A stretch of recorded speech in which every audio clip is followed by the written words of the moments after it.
Hello? Is that is it any better, guys? Can you guys hear me? Better, guys? Awesome. Okay, thank you so much. Sorry about that. I don't know why it didn't work earlier. I just went and then came back, but thank you so much for everyone in chat to let me know that I was muted because I would just kept on going, and this would have been a terrible stream. But yeah, thank you so much, everyone. Thank you, MTG Asher. Welcome, welcome, Charles. Thank you so much, guys. Um, Matthew says, I reckon he is saying he's giving up on Marvel Champion and switching to Arkham Horror. Yeah, I saw that right when Rick came back in. That's hilarious. Yeah, that's actually no. I was just explaining what we're doing here today. Okay, gotcha. Thank you guys. Thank you everyone for confirming. Welcome to the chat. Invite Homie and Soaker as well. All right. So yeah, this is actually a video idea from one of my channel members, Iron Stark. So huge shots to Iron Stark. He suggested that he said he wanted to see me, do a list here, like just have like a big document showing all my favorite, like every single hero, and then my favorite aspect to play with that hero, and then my favorite deck list for that hero as well. So we have this right here, and we have some honorable mentions for extra deck lists. If you guys want to shout out like a cool deck list, I'll take a look at it, and if I think it's cool, then I'll also add it here for the hero as well. And this Google Doc, it is in the description of this video for anyone that's interested and they want to view this as well. And yeah, we'll eventually fill this out here. Today we're just going to be doing the wave 1 heroes because I think it's going to take a lot of time to like do every single one. But in future live streams, we'll do like the other waves, and we'll eventually get like a lot of these done. Let me see. I want to put like a clarification here. So for the best deck list, we're looking for. Sorry, I got a keyboard here actually, guys. I didn't use my actual keyboard that I got. So we have a keyboard here. So hopefully you guys don't hear that. Yeah, I bought like this cheap keyboard. I don't know if you can see it, but basically it's so whenever I type, you guys don't hear like that echoing over there. So hopefully it's better. Welcome to the chat, Mover Feature. Welcome, Carlos. Hope you're doing well, dude. Congratulations on 6,000 subscribers, dude. It's crazy, crazy, crazy. Okay, so deck list is gonna be the deck list has to be for deck lists have to be for true solo and multiplayer. So it has to work in like both player accounts, right? It can't just be only for true solo and then sucks at multiplayer or like vice versa. And then it has to be we're looking for like a strong deck list with very good synergy with the hero. And guys, let me know how the keyboard's sounding. Is the keyboard sounding better? Like, is it not interfering with the sound now? Because I used to use a keyboard that was like on my laptop, but now I have like a detached one, so hopefully it's a little bit better there. MT Asher says best performance or your favorite to play. So it's gonna be kind of a combination of both, right? Like I think a lot of heroes, I mean, for their best deck, it's just gonna be like leadership, like maybe like recursion or something like that, right? I don't think every single hero, but I think a lot of heroes are like that. So we're gonna see how much that synergizes with their kit, right? If it has like perfect synergy with their kit and it's leadership recursion and it's like fun too, then like that may be their best deck. But if they have another deck in aspect that's more synergistic, then we'll go with that one, right? So it's gonna be pretty subjective here in terms of like how we decide this, right? And I'm gonna like a lot of these heroes already have what I think is my favorite way to play them. So I'm gonna just put like my favorite way. But most of these heroes on even wave 1, I don't have any idea of like, or I don't have something that I personally found like really, really vibes like how I like to play a hero. So I'm willing to take suggestions here from you guys, and we'll also obviously do a bunch of polls like normal to figure out, what you guys think is the best aspect and the best deck list. So if you guys have a deck list, you guys can link it in the chat, and then I'll take a look at it. And if you can't link for whatever reason, we can also do you guys can just kind of like tell me like what it is, and I'll like try to like find it on Marvel CDB. So yeah, Carl says, wait, I gotta go get my pencil. Yeah, man. Yeah, it's gonna be a little bit of a list here. Okay, so you guys have any questions, feel free to let me know. But we're just gonna go ahead and jump into it here with Spider-Man. And I'm gonna pick the one for Spider-Man, guys, because I love Spider-Man and I played him, every single aspect. And in my opinion, it's gotta be protection. I am a big fan of protection Spider-Man right now because of Ready for a Fight. I think that's really changed it for. I want to change the color here. Let's make it green. Ooh, yeah, okay, yeah. So protection here for Spider-Man, and the deck list. Let me go through some decks here on Marvel CDB. So if you guys do not know about my favorite deck list here for Spider-Man, Let me go pull that up. Alexi, welcome to the chat, dude. I'm glad you're able to make it. It says, hope you're good. I hope you're doing well too, dude. I'm doing pretty good right now. Thank you for joining here. Okay, so you guys don't know, this is my favorite deck here for Spider-Man. So this is a protection deck. And basically the main strategy here is to take a bunch of damage and just heal it back up. And I think that's just such a fun way to play Spider-Man, because I feel like in every single you know, media that he's in, whether it's like the movies, the comics, like cartoons, he always gets beat up so much, but he always is resilient and he comes back up. And I think it's just really synergizing off of Aunt May being able to heal you a lot. And you get free flips through everything because of the, not free flips, but you get to flip down confidently through everything because of Ready for a Fight. And I think it was, best for him than any other hero, because Ready for a Fight, it makes the villain attack you, right? So you're getting smacked in the face.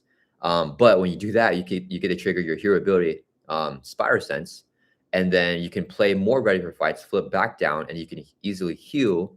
With anime, you also have the Dr. St. Clair here to heal as well. So I just love healing so much damage. Like I've probably healed over 50 points of damage, in one game. You can also play the symbiote suit with this deck as well, just to get more healing, more basic powers, more hit points, and you have extra raise here with their what doesn't kill me.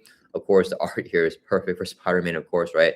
So I mean, it's just a super synergistic, allowing him to flip down, use his alter ego triggers, like his alter ego ability here, Scientist, who doesn't show the Scientist one, but you guys all know Scientists generate a mental resource limit once per round. So all of that, I think, is the best way to play Spider-Man. It feels very synergistic. You feel like Spider-Man. You're taking a bunch of damage and you're healing all of that back up. Several turns, you can heal up to like 7 or 8 damage with like Aunt May healing for 4. Dr. Sinclair heals you 3, but 4 if you have the same as in play. So that's like 8 damage with one flip there. No matter if the villain is star or steady, you get to still be able to flip down with the Ready for a Fight. And you get a trigger Spire Sense, draw the economy, flip down, get the extra economy from engine or from Scientist and all of that. So Lexi says, thanks, just finishing off my day. What is WFH? Is that your work? Your work hours, I guess? Yeah, you're in like Europe, right? Yeah. So it makes sense. I think it's like what? Almost, I think it's like a 6 hour difference. So it's like almost 3 or 4 working from home. Oh, nice. Okay. That's awesome. You're able to join because you're working from home. Yeah, working from home is very nice, guys. Okay, so I'm gonna copy the link here. So I think for me, I'm just gonna go ahead and put here favorite deck list is going to be this deck right here, the webbed and red effect. Can we make that a link? Yeah, there we go. Okay. So do you guys have any honorable mentions for Spider-Man decks, guys? If you guys do, let me know, and I'll take a look at it here, and then we'll like mention some honorable mentions here as well. Avenged Assemble says, this deck list also sounds fantastic for Deadpool. He could throw in the card that deals 4 damage, and on kill gives him a tough to power up maximum effort even more. Yeah, true. And with Deadpool's alter ability, yeah, I totally agree with you. Let me pull up Deadpool here. Let me see. We're going Marvel CDB here. I think Ready for a Fight, I don't think I've actually played that with Deadpool. I played him in Protection, and I actually enjoy him a lot in Protection before Ready for a Fight actually even came out. So I think with Ready for a Fight, I mean, that's really, really nice. Just tap here. Okay, so yeah, I totally agree with what you're saying with like letting Deadpool play with Ready for a Fight in Protection, but also he can access this alter ego action right here to break the 4th wall and constantly grab Deadpool events as well. That's super powerful, right? Yeah, because he has a good incentive to flip down. I think the economy is not going to be as good as Spider-Man, right? Like drawing the card from Spider Sense and being able to use Sign to generate mental resource. But this gives you that ability to like tutor any Deadpool event and then play it, right? If you need the Thorny one or like the attacking one, that's pretty nice. So good shout out there with like kind of like a webbed and red type of deck with Deadpool. Alexi says it is 325. Gotcha. Yeah, in the UK. Yeah, that makes sense. The Olap says Spider-Man leadership leading the Web Wars for flavor. Yeah, I think we gotta do it. Yeah. So you guys have one, you guys can link it to me, but I'll just post my own here because I already have a leadership Web War deck here for Spider-Man. Let me see. So we're gonna share this tab here. Yeah, this is my favorite leadership deck for Spider-Man. I don't know if it was definitely like close to being in contention. One of my favorite ways to play Spider-Man for a very long time. Weaving threads right here. So this is with Suit Up, and you're just constantly recurring Moon Girl, and Spider-Man's calling everyone, to help him out, all the geniuses, and then he eventually gets all the Web Warriors here set up. So we have Ghost Spider, we got SPDR, we got Hobie Brown, and we got Otto Octavia as well. And then like recently after Miguel O'Hara, the Spider-Man 2099 came out. I mean, that's like an auto include in this deck as well, right? So we have Spider-Man 2099 as well as like an update. So yeah, I'll put this here. Honorable mention for like a leadership deck. Oh, I want to give a shout out to another leadership deck here. Wait, let me share. You guys see me put that. Actually, let's go back. Let me see. How do I find this? We're gonna look at deck list.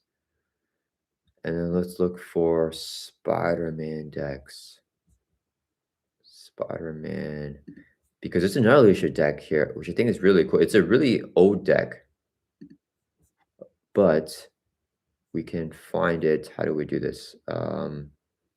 Sort by likes. I believe there's a bunch of likes here.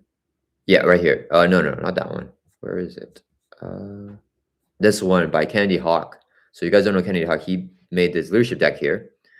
It's with a regroup, which I think is also very interesting with Spider-Man. So basically, you play this support, and as interrupt each time an ally is defeated by an enemy attack, you return the ally to your owner's hand instead of discarding it. When the round ends, though, you discard the card. So as a force note, you have to get rid of the regroup. It's only active for like one round, right? But whenever you keep on playing her, she keeps on chump blocking for you. And each time you play her, you discard top 2 cards of your deck. If you get a mental, you add to your hand, right? So this deck has a bunch of mental resources. This is a super old deck. So not a lot of packs. I think it was like up to like maybe even like wave 1, right? It looks like there's nothing. No, up until the Guardians waves, right? So we have the Drax back here. But yeah, I mean, this is a very old deck, but I think it's very cool. And it beats Heroic 2 Claw, I believe. I watched that playthrough where yeah, it was very cool. So let's shout out that deck here as well. And if you guys have any other decks, just let me know down in the chat. And if you're unable to post links, let me know as well. I'm not sure if you're able to post links or not. I think you should be because I didn't like disable anything. So we should be fine. But yeah, people, welcome to the chat, dude. Every hero's best deck. Yeah, we're going to go through every hero's best deck here. So, okay. So I think we're good here for Spider-Man. If you guys want to comment anything on that, just let me know. Let's do one that I don't really have an idea for, guys. So I want to ask you guys. Captain Marvel. Let's actually switch the order here because I want to do her next. So let's switch her with Iron Man. What is the best aspect for Captain Marvel, guys? I don't really know if I found like a build that I feel like is super synergistic with her. So I'm gonna do a poll here for you guys, and I want to see what you guys think. Best aspect for Captain Marvel. And let's go ahead and start this poll first, and then I'll catch up here with chat. So we have aggression. We got justice. Actually, we'll do aggression. Yeah, we'll do justice. We'll do leadership. And then I'll put protection or pull aspect. So you guys think it's protection or pull vote on that one. And then I'll have another pull after that because I'm only allowed to have 4 pull options. I'm mixing up pull and pull. It's hard to say, guys. All right. So let me know what you guys think about Captain Marvel because I don't really know if I have like I played her in different aspects and I enjoy her like in all of them. I don't really know if I like super enjoy her in like one aspect more than the other ones. So Avengers Assemble says, I played Regroup recently and bounced Nick Fury and Maria Hill to my hand. It was the dream application for Regroup. Yeah.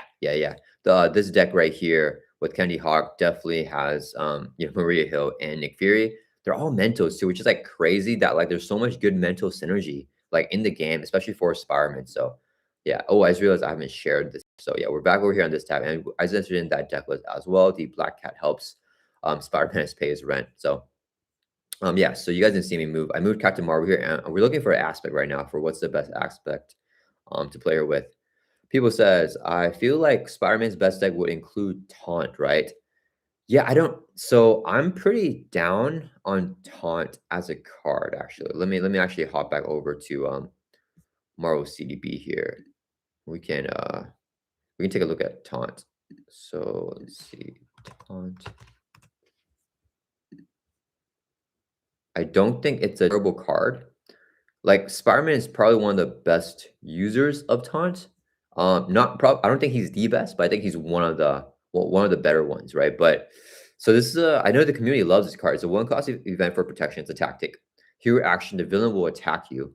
Other characters cannot defend against attack, and you draw 3 cards. So for Spider-Man, he draws 4 cards because he gets the extra card from Spartans as well, and you pay 1 cost for this.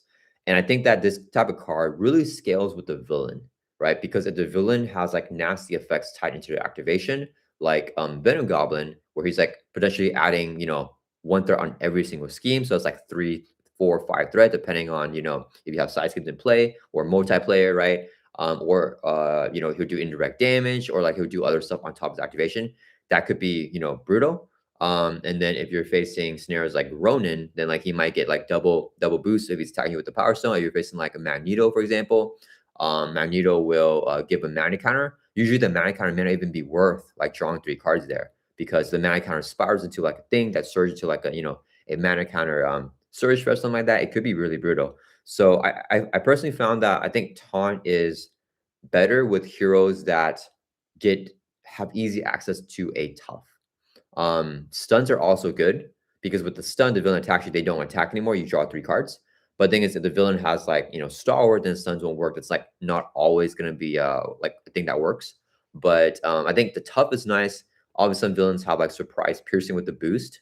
Well, that'll be brutal. But like I think taking the attack with tough, like a hero that can easily get tough, like Colossus or something like that, I think may be the better application of taunt than Spider-Man, in my personal opinion, just because I don't want to actually I'm fine for ready for fight to prevent this game to change it to an attack, because it's like all that threat now that I don't have to worry about. And I have to worry about damage set, which Spider-Man is, better at dealing with damage than with threat. So it's kind of like picking one over the other. But for taunt, it's more like you're inflicting one on yourself, I guess. Alexi says leadership with Captain Marvel is great. If you go for strength in numbers, she just gets so much card draw. She can do a lot. Ooh, yeah, I think that's a good. You guys voted 90% leadership here. Do you guys have any leadership deck lists here for Captain Marvel? If not, I'll take a look on Marvel CDB too, just like searching.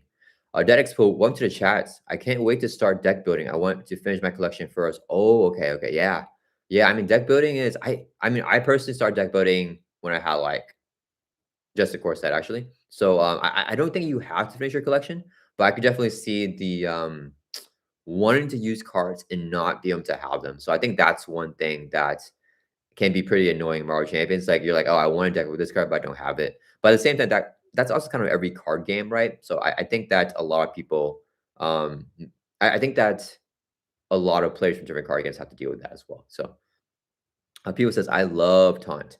It's a rough timing and setup, but webbed up can help with taunt usage. True, too. Yeah, webbed up is can help you synergize with taunt as well. Potentially even 2 taunts, right? If the villain can get stunned afterwards. People says, understood. I agree with you. Yeah, yeah. I think that taunt's a really really fun card. Definitely a lot of flair. I just yeah. I think it's kind of like the balance of. I think it's super.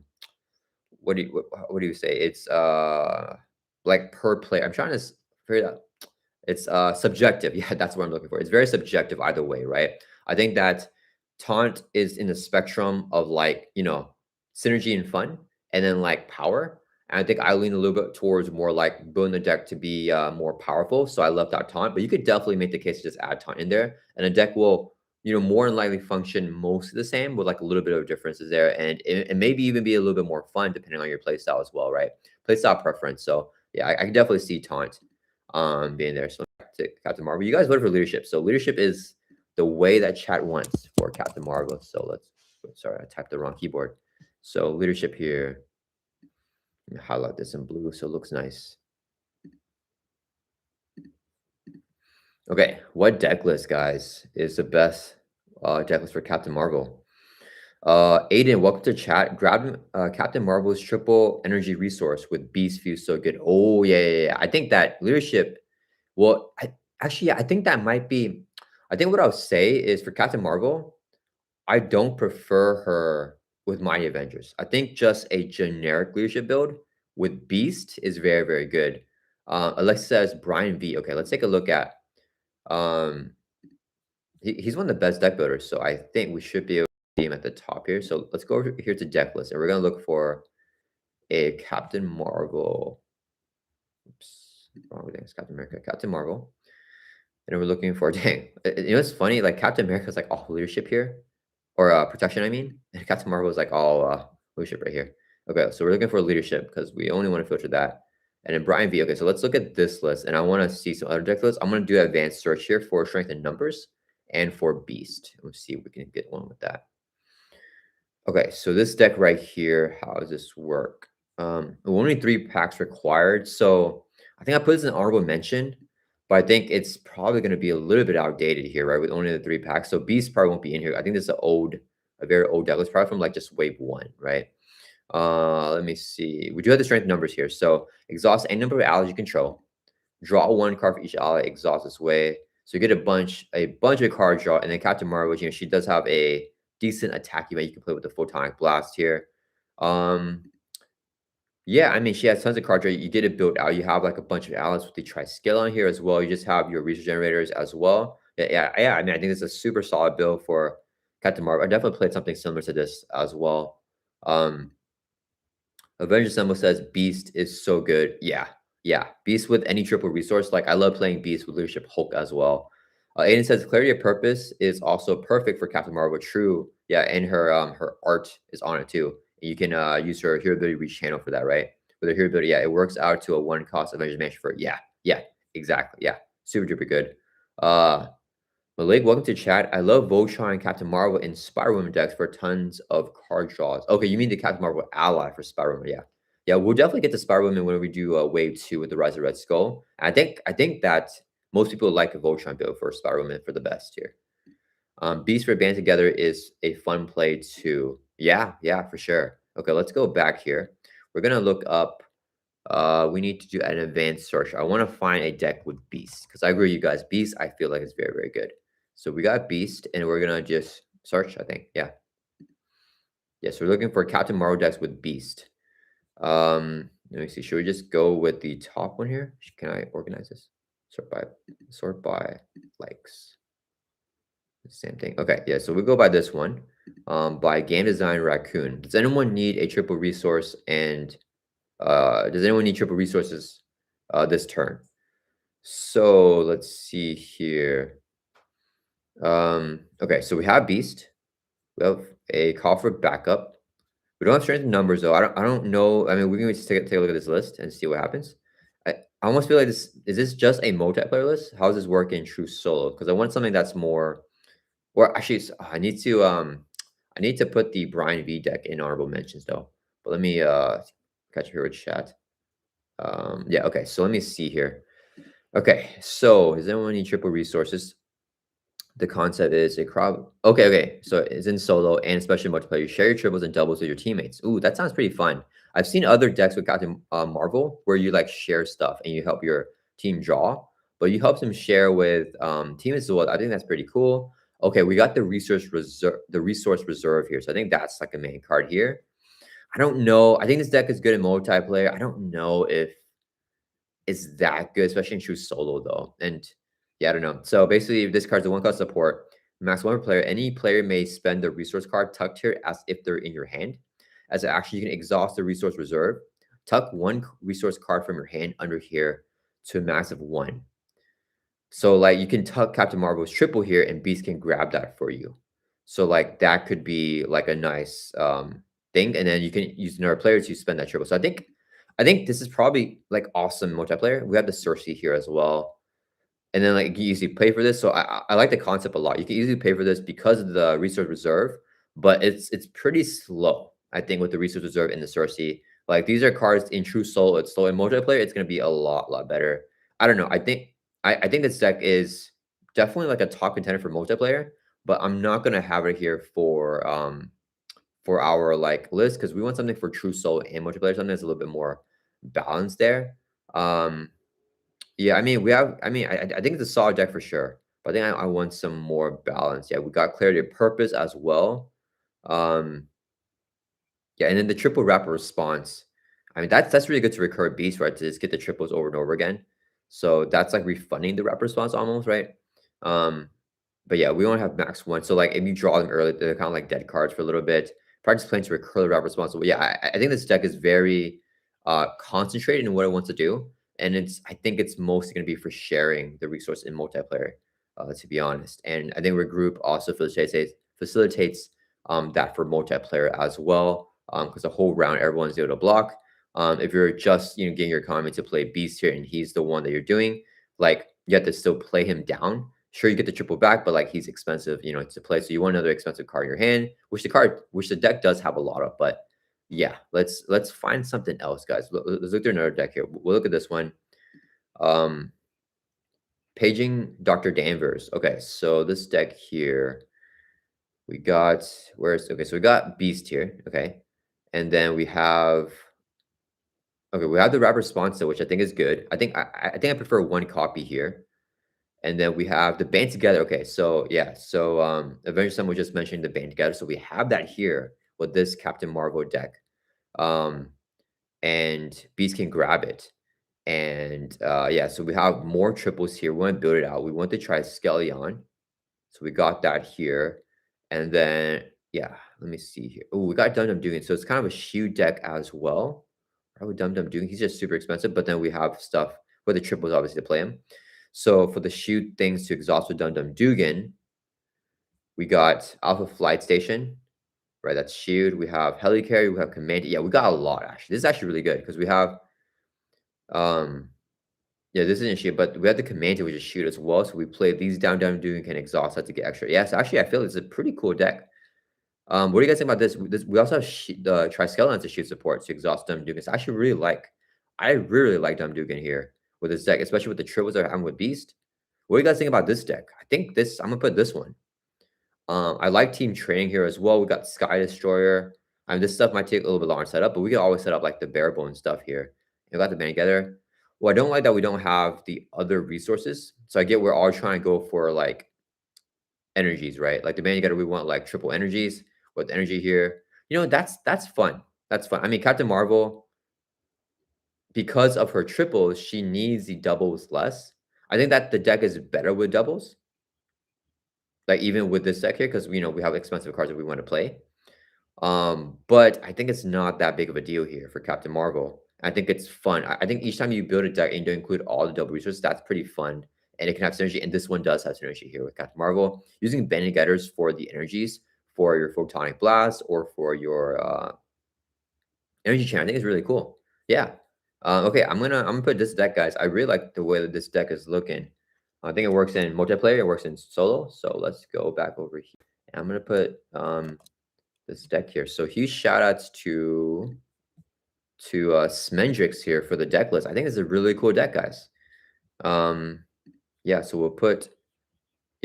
we put this deck here for our best way to play Captain Marvel, because we have I think Beast is a good one with the energy absorptions.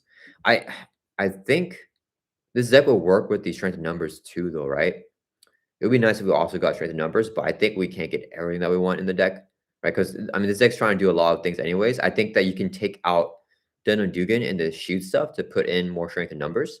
But I think the Dum Dugan thing is also very fun. So I'm gonna go with this deck here. I think this is a cool deck. And then let's go back to the Brian V deck here for just being like a super classic deck here for Captain Marvel. So mention here to that. All right. All right. You guys don't have anything else to say about Captain Marvel? We'll move on to the next deck here for Black Panther. And Black Panther, guys, I already have one that I think it's the best way to play him. I think it's got to be aggression, guys. I love Black Panther and aggression with firepower and all the new red stuff that we've been getting here. So I'm going to put aggression for this. And then let me see here. So my Senai, welcome to the chat. I like using my copy of Beast in my Ironheart Rapid Response deck instead. So lean towards Mighty Avengers for Captain Marvel. My favorite Mighty Avengers Captain Marvel deck is not just a cameo. Is this with cameo? Let's try to find that deck list here. So tab. So let's see. He's talking about a leadership deck here with Mighty Avengers, not just a cameo. Okay, let's search advanced search. We'll look up. So I was talking about this a little bit earlier, but I'm not the biggest fan of Mighty Avengers with Captain Marvel because it restricts her from using like the other like really good leadership allies, right? Like Maria Hill with Beast, who has like really good synergy with her. So like, I think that it's a decent build for my Avengers. Oh, right here, gotcha. Not just cameo from Drew. Okay, Drew's a pretty popular deck builder as well. So let's see here, Mighty Avengers. This is 7 packs. Is it kind of okay? It's not like super old because it's like up to War Machine. Andre, hi, welcome to the chat, dude. We're just looking at trying to figure out the best deck for Captain Marvel. Oh, I like the strength of numbers here a lot. Yeah, we have this. What the Mighty Avengers? Oh, this is just a classic, solid Mighty Avengers build. You know what? Let me do a poll. We have the Avengers symbol as well, which is nice too. With the strength of numbers. Okay, let me do a poll for you guys. Do you guys think should we do for Captain Marvel's best deck? Should we do Mighty Avengers or should we do like the Beast and Shield? So let's do best Cap Marvel deck. Mighty Avengers or let's see, Shield and Beast. Let's see what you guys think about that. Yeah, it's definitely like one's like very classic with the strength numbers and everything, and then Avengers Assemble, and then one is kind of like newer with like Dunn McDugan and like it has Beast going in there as well. So um let me see. Avengers Assemble says, My Avengers is really fun. It gives a reason to not play Nick. Yeah, that's true. That's true. That is true. I personally, for me, I just love Nick, guys. And like with the triples, Nick just feels so nice. But definitely Mighty Avengers is a deck list to not play Nick with. So you guys are leaning more towards, I mean, and it's powerful too. Like once you get the Mighty Avengers set up. Alexi says Black Panther's best aspect is Shuri. Yeah, yeah, I think that Shuri is definitely the superior Black Panther. I just wish that T'Challa was kind of reskinned as Shuri. Because I personally like T'Challa more. Well, I don't really know much about Shuri, and T'Challa's just so cool, but like I think Shuri plays so cool. So Avengers Assemble says, but yeah, for Captain Marvel, Nick and Maria are actually super thematic. Yeah, that's true as well. Yeah, because she loves the shoot theme. So I love the Dunham Dugan thing with her as well. Omar, welcome to the chat. Cast Iron Pots, Mighty Avengers for me, theme as well, and solid. Yeah, I totally see that.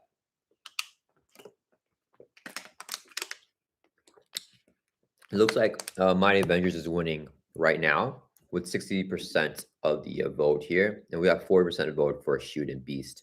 Only 10 votes in, though. So pretty close, guys. Get your votes in because it is super tied up right now or super close. Avengers Assemble says, yeah, ultimately, unless it's the Uncanny X-Men, a deck is weaker without Nick Fury most of the time. Yeah, I think that's kind of one thing that's kind of like with the design of Marvel Champions. Nick is really good, which is fine. I don't mind that. I wish that the team cards all made a good reason to not include Nick. I think that Mighty Avengers for some heroes may be better than not including Nick, but I think for Captain Marvel, I mean Nick just accelerates her card draw with her resource and everything. Like using a triple to play Nick is just really nice. So I think for Captain Marvel, just pure strength, not like synergy. I think that Nick is still better than like Mighty Avengers.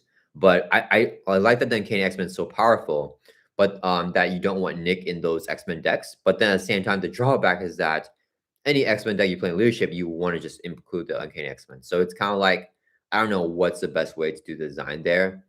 It's kind of like if you get the pro of like not having Nick, you have the con of like you just kind of want every X-Men to play with the Uncanny X-Men. So Avengers Assemble says, but it's cool to have alternate things that are also fairly powerful and makes things up. Yeah, yeah, for sure. Definitely having options is good. So my Avengers is taking over now, I think 64%. Back to 60 again. Back to 64.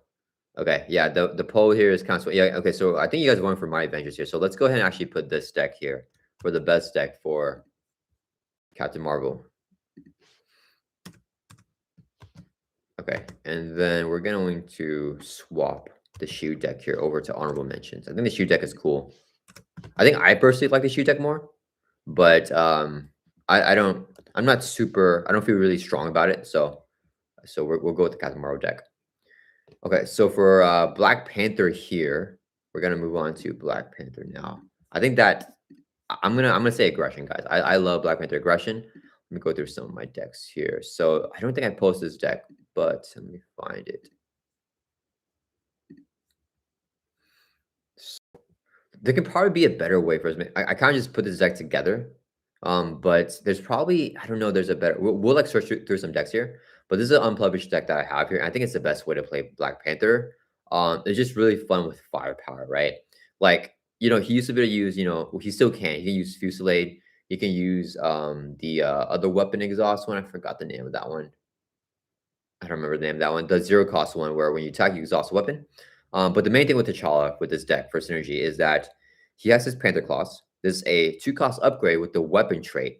And a special here, this card never needs to exhaust to trigger its special. He also has the energy daggers. Yeah, another 2-cost weapon upgrade for here. And it's both these are not restricted. So they're not restricted weapons that don't have to exhaust for their ability. You add in Yarm, another weapon. This one is restricted though. But this one, you also don't have to exhaust, right? After your hero attacks, you can spend a physical, do 2 damage to enemy, right? So all these weapons don't have to exhaust, and you can still get the full benefit out of them because they don't need to exhaust. You use their ability. We have hand cannon here as well but this one you do have to exhaust, right? So when your hero makes a basic attack, exhaust it, remove a counter, you get +2 attack for attack is overkill, right? So this comes in with 3 charge counters. So like for the restricted cards, you can only play hand cannon and Yarm, right? And then we're maxed out on our restricted cards. But when you play Yarm and hand cannon, you'll now have 4 weapon upgrades in play at once. So you have the energy daggers, hand cannon, Yarm, and Panther Claws. And you can get value from all these cards, but you can also exhaust them for firepower and still play Wakanda Forever and get the value out of them. And these are attacks here as well. So you can also trigger Yarmir on top of that and get more damage. So firepower, you guys don't know, it's a new card that came out last year in Winter Soldier's Hero Pack. Exhaust up to 3 weapon upgrades you control. For each upgrade exhausted, choose an enemy and deal 3 damage to the attack has ranged. So you can exhaust, Panther Claws, Yarm, and Energy Daggers, hit 9 damage or AoE if you want. Crazy, crazy, crazy. And then you can still play a Wakanda Forever here, right? Resolve special ability of each Black Panther upgrade you control. And then when you resolve Panther Claws, it's an attack. So immediately use Yarm there, right? And then trigger the Energy Daggers. Wait, not Energy Daggers. The Vibranium Suit, which is also considered an attack. This one's not a weapon, though. But it's still an attack. So after you trigger this, you can also use Yarm again, right? So you're playing Firepower, activate Yarm, right? Firepower is 1 cost, right? And then the actual card itself, so it's like 2 effective resources. So you 2 costs so far to play Firepower. You spend a physical resource for Yarm. Then you use a resource to play Wakanda Forever. And then you spend a physical resource for Yarm, and if you have additional resource, spend another one. So it could be 7 resources here to Yarm 3 times, play Wakanda Forever, and also Firepower. That's like crazy, crazy fun. And it's very powerful as well. For T'Challa, he likes aggression because you can use Psylocke here to help him flip down, get the confused. So you can use the Golden City as well. So yeah, I think that this is definitely my favorite way. But we'll actually look through more decks. Let me put this in for now. Through more decks here to see if anyone else has a published deck here that I can put here. Okay, so Avengers Embo says there's a Black Panther deck that can play pool just to move in for Wakanda Forever almost every turn. Yes, I think it's a Villain Deer deck. Let's actually put that as honorable mention. He says, "Oh my goodness, I never realized they can be mean swing." Yeah. Dead Expo says aggression Panther for mean swing is crazy. Yeah, mean swing is also very, very good. Let me pull that up. It's not in this deck list. Maybe we'll find one with mean swing and firepower, and we can put that one instead. But let me pull up mean swing first. Yeah, so you guys don't know how mean swing works. When your hero makes a basic attack, exhaust weapon you control, your hero gets +3 attack. So personally, I left this one out of my deck list because I feel like there's just already so much damage in it. And I don't want this to be tied into my basic activation, right? If I get exhausted or if I need to thwart, then I won't be able to use the mean swing here because it's an interrupt whenever you make a basic attack. So for the deck list that I have here, the firepower and the Wakanda Forevers, they're not tied into your basic activation. So even if you're exhausted or if you want to thwart, you can still play the firepower and the Wakanda Forever to do damage. And I feel like we have enough damage already with the deck list. So that's kind of my reasoning for keeping that out. But I can definitely see the reason for a good case, for putting mean swing in. So let's look through some decks here. So we'll do no wait, that's not it. We are gonna do deck lists.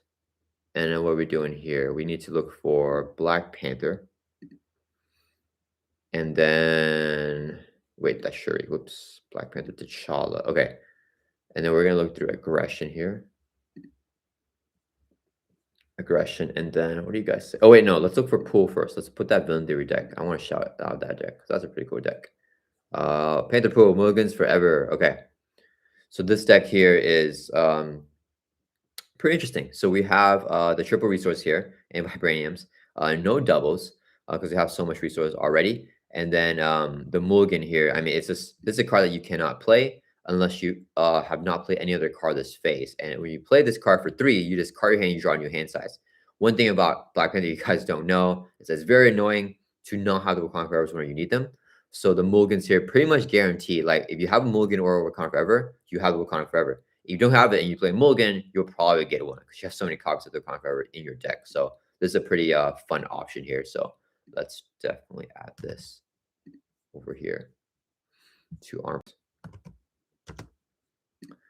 Omar says, I can't stand pool decks. I mean, I personally like a lot of pool decks. I think pool is pretty fun, but I know a lot of people don't like the pool aspect, which is totally fair. But we'll put that there. And then what are we looking for, guys? We need to look for a deck list that is aggression, that has mean swing and firepower. Let's see that. Let's go mean swing.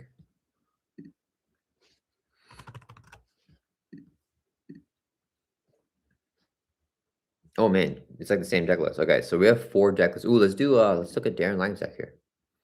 Okay, so Ironheart, Nick Fury, Professor X, Psylocke. Okay, we have the fire powers. Okay, yep, and we have mean swings. That's awesome. It's seems like to be a minion deck with Into the Fray as well. A lot of damage. Yeah, I think this is an awesome deck. I think we'll put this deck here.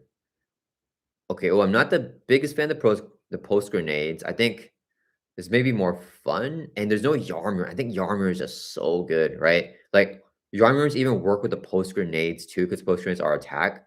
I feel you have to have. Yeah, I think I need a Yarmir here in a Black Panther deck. I feel because Yarm doesn't exhaust, guys. Like post grenades are another great weapon upgrade option that never needs to exhaust. The only thing about post grenades is that in order to use it, you must discard the post grenades, right? It's pretty thematic. You discard, it's gone. So that's pretty fun. But I think that it's a lot setup to get the post grenades out. But I know that Lime loves the post grenades. I'm not gonna go with this deck because I feel like Plan B is not a weapon. I feel like Yarm is just super duper good. So let me go back here. We gotta look for Yarm. Let's put Yarm in here too. Okay, we still have some decks here. So let's do Suture, I guess. Okay, we have I don't like that there's no Psylocke here. We have Mean Swing, we got Firepower, we have Directed Force. We have the Yarm, right? Yeah. But 2 Hankins. I think 2 Hankins is fine. Oh, we have Energy Spirits, which is cool too. So we don't have Guardian allies here, right? So we can give them Energy Spirits because these are also weapon upwards that we can exhaust.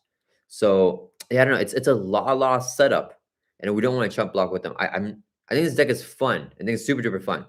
I think it's lacking a little bit for true solo, like just standing on its own, right? Because if we're focusing on this, that means that the villain is hopefully not hitting hard. Because we want to keep these allies around. Yeah, let's look through another deck here. Let's look through this one. Okay, this one also does not have the resource generators, and not a lot of resources. People don't like putting resources with T'Challa. I personally still love the resources with T'Challa, like the energy. I love putting energy, strength, and genius with T'Challa because he says a bunch of this stuff he wants to play, right? Like obviously it's Panther Claws, Tactical Genius, and then Golden City, and obviously you want to probably play like Mansion stuff like that as well. But like, in this deck, you want to play a Hall of Heroes, it's other stuff. So yeah, I don't know. I like. Let's look at another one here. Let's see. Panther Rage Expert damage. Okay, we got Psylocke here. I like that. We got Queen Carrier. Okay, and Hall of Heroes with Golden City. We have Yarm. This is that guy. So I think we have so much attack. I love the Face of Pass. Face of Pass I think is really good with T'Challa. We have so many attack events though.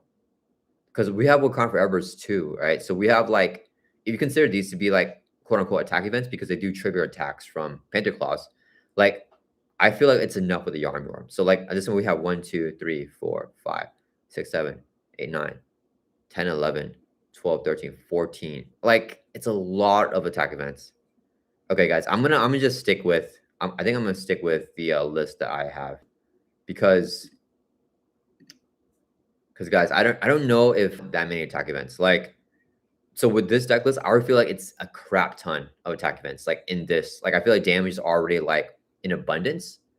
It's more really that I want the other stuff dealt with, which is why we have so many allies, because we're Yarm every attack, right? So even if you don't have any attack events, right? If T'Challa attacks an enemy with his basic activation, he can still on demand Yarmir spending a physical resource, which the Kryn can generate a resource for, and do 2 more damage, right? So even without attack events, we're still doing 4 damage. Like, and then if you get it with Con Forever, you're obviously doing way more on top of that. If you get a Firepower, you're doing even more. So I don't know. And As can always help us attack and give us the versatility to Thor. So I don't know if I want. I think I'm gonna go with this, even though it doesn't have the mean swing. But yeah, mean swing is definitely good with T'Challa though. Also because Toto seems aggressively mid. Yeah, I don't know. I think it's fun. But I think it's just a lot of attack events. So yeah, let's just I'm gonna go with. If you guys disagree, guys, let me know down in chat, guys. No, how you guys are chatting right now. But yeah, we have this here for T'Challa. Okay, let's move on to She-Hulk, guys. Okay, so She-Hulk, I think it's gonna be the pool aspect. I know Omar earlier just said that he doesn't like the pool aspect. You guys know I am just such a big fan of She-Hulk pool. So Iron Star Curse, welcome to the chat, dude. I am doing your idea for this live stream today. So thank you so much for the idea. Huge shout out to you for this. But we are doing the best deck list for every single hero here. So yeah, we're on She-Hulk now. We're just doing the core set, and we got to finish the rest of wave 1. But I may go a little bit quicker here because you guys aren't really commenting. So I'm assuming you guys don't really disagree. So for She-Hulk, I think that's a super easy choice for me for what She-Hulk's best aspect is. Let me pull up the deck. So let me see here. Yeah, so huge shouts to one of my channel members, Ritzy Reeves. I think that pool aspect She-Hulk is just a classic. She has synergies everywhere. I mean, it's the max to the character because she's breaking the 4th wall. You have the healing factor to help heal you from her constant taking damage and her big hit point pool with the focus rages. You have 6 to Itchiness to give us a ready so that she can now freaking do her 1-2 punches because this is a response only whenever you attack. You have Not My Responsibility to help her flip down even through Stalwart and Steady so that she's able to get to her bigger hand size in Arch Ego, and she can split personality and like do whatever she wants. You have the pull triples, which is like probably one of the best things for She-Hulk specifically because she really needs that economy to build out, right? So yeah, I mean, I think this is going to be my favorite deck for sure for She-Hulk. Let's go ahead and do that here. So we're at. And then for, let's see here. Alexi says, She-Hulk has also gotten a big buff in protection verified. True. I wouldn't say it's better than pool deck, though. Yeah, let me honorable mention that. Do you have any decks here for honorable mention in Red Fight? I agree with you. I think Red Fight's really good. The only thing with Red for Fight, I think this is what you're kind of like leaning towards, is that for Ready for Fight, She-Hulk she still takes a damage better than a lot of other heroes, right? But I think that, oh man, I'm lagging here. Or is Marvel CDB down? Let me see if I can. No, I'm not lagging, guys. Marvel CDB, I think, is lagging right now. Okay, because other websites are working. Okay. So yeah, I think we might just leave that. I'm loading right now, and it's not loading anything else. But yeah, I think Ready for Fight. Let's just shut that out here. Ready for Fight She-Hulk, I think is definitely a good option. What I was saying was that to recover that up, I mean, you have your you basically have to use your base recovery, right? So she does heal for 5, which is very, very nice, but she doesn't mitigate the damage as well as Spider-Man because Spider-Man's got AMA, right? So being able to use this basic activation and still AMA is a lot better than a She-Hulk who has to exhaust and be ready up to be able to exhaust for the Ready for Fresh Shenanigans. So obviously limited stamina works for that, but then you can't use like 6 Itchiness if you're playing protection, right? So I think Ready for Fight is a good shout out there. And yeah, it kind of stinks that Marvel CDB is kind of not working right now while we're doing this, but it's okay. Avengers Someone says, yes, a hero got pull as their best aspect of this. Yeah. I actually think there's like more than a handful of heroes that, in my personal opinion, I think pull is their best aspect for. But a lot of people don't really like that, I think. Cast Iron Pots, Armor says, it's hard to argue this one, despite hating pool. It boosts her so much in pool. Yeah. She's hard to not build. Yeah, I totally agree. I think She-Hulk pool is, yeah, it's like one of the things that I just love to see in Marvel Champions. Like whenever she got released, like in the core set, and obviously there's I like playing her. I still enjoyed her, but I didn't really have like a way to play that I felt was super synergistic with her, right? And then whenever Pool came out, I didn't even think of connecting it. But Ritzy Rios sent that to me as a custom gameplay request, and I was like, holy cow, dude! This is like freaking amazing. And then I played Venom Goblin. I just like took him down. I was like, holy cow, like Pool aspect, She-Hulk takes down expert Venom Goblin like easily. Like, what is going on? So like, yeah, it's just, yeah, I think that's one of those things. It's like so nice because like what I really like about Mario Champions is I don't like stuff that's super duper streamlined. Like I don't like playing every 14 hit point hero with like the 14 hit point cards like limitless stamina, right? I feel like it's kind of, and this happens in every card game, right? It's like traded stuff like play only if you have the X-Men trait. Well, if I play X-Men, I want to include cards like that. I like to include cards that like you wouldn't necessarily think that you want to play with this, right?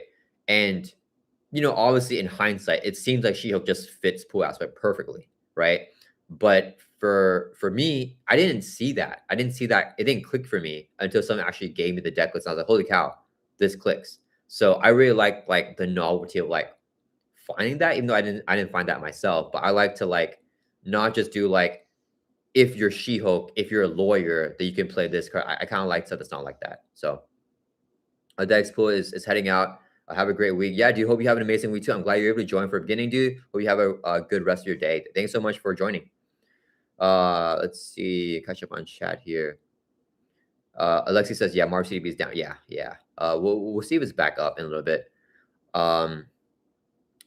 Mike Senai says, when it's back up, the deck work-life balance. Okay, cool. Great example. Okay, yeah. I'll definitely put that in honorable mentions. I want to put a ready for fight deck here in the honorable mentions for She-Hulk. Iron Stark says, you sold me on pool with Ant-Man. Oh yeah, that's a huge shout out to Evil Mark for that one. Yeah, I did not think of pool on with Ant-Man either. That's a really good way to play Ant-Man too. So yeah, that's also one that I should remember shouted out for me to realize that is my favorite way to play that hero. Alexi says, you too. Yeah, for Deadpool. Okay. All right, let's check Mark CDB. Is it working, guys? Nope, it's so down. Yeah, but we'll come back over here. Okay, and now let's go to Iron Man now. Iron Man, I think it's protection, right, guys? Let me do a poll, but I feel like it's gotta be protection, right?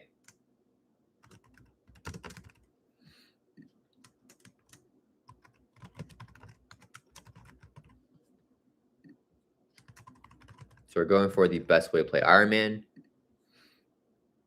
And leadership.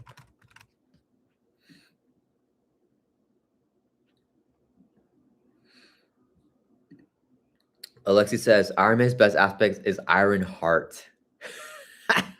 Yeah, I know. Like your favorite heroes are like Shuri and Ironheart. So with the Shuri being the best aspect than T'Challa, I agree with. I think that Shuri is the superior Black Panther. Personally, I still love Iron Man way more than Ironheart. I think that Ironheart is fun. I think Iron Man is peak Marvel Champions. Man, I just love playing the tech upgrades to build out versus like something more streamlined, like with the charge counters, right? Or not the progress counters. I mean, right? So it's kind of like the SPDR thing as well, right? Like SPDR, to build her out, you have to play her own upgrades, right?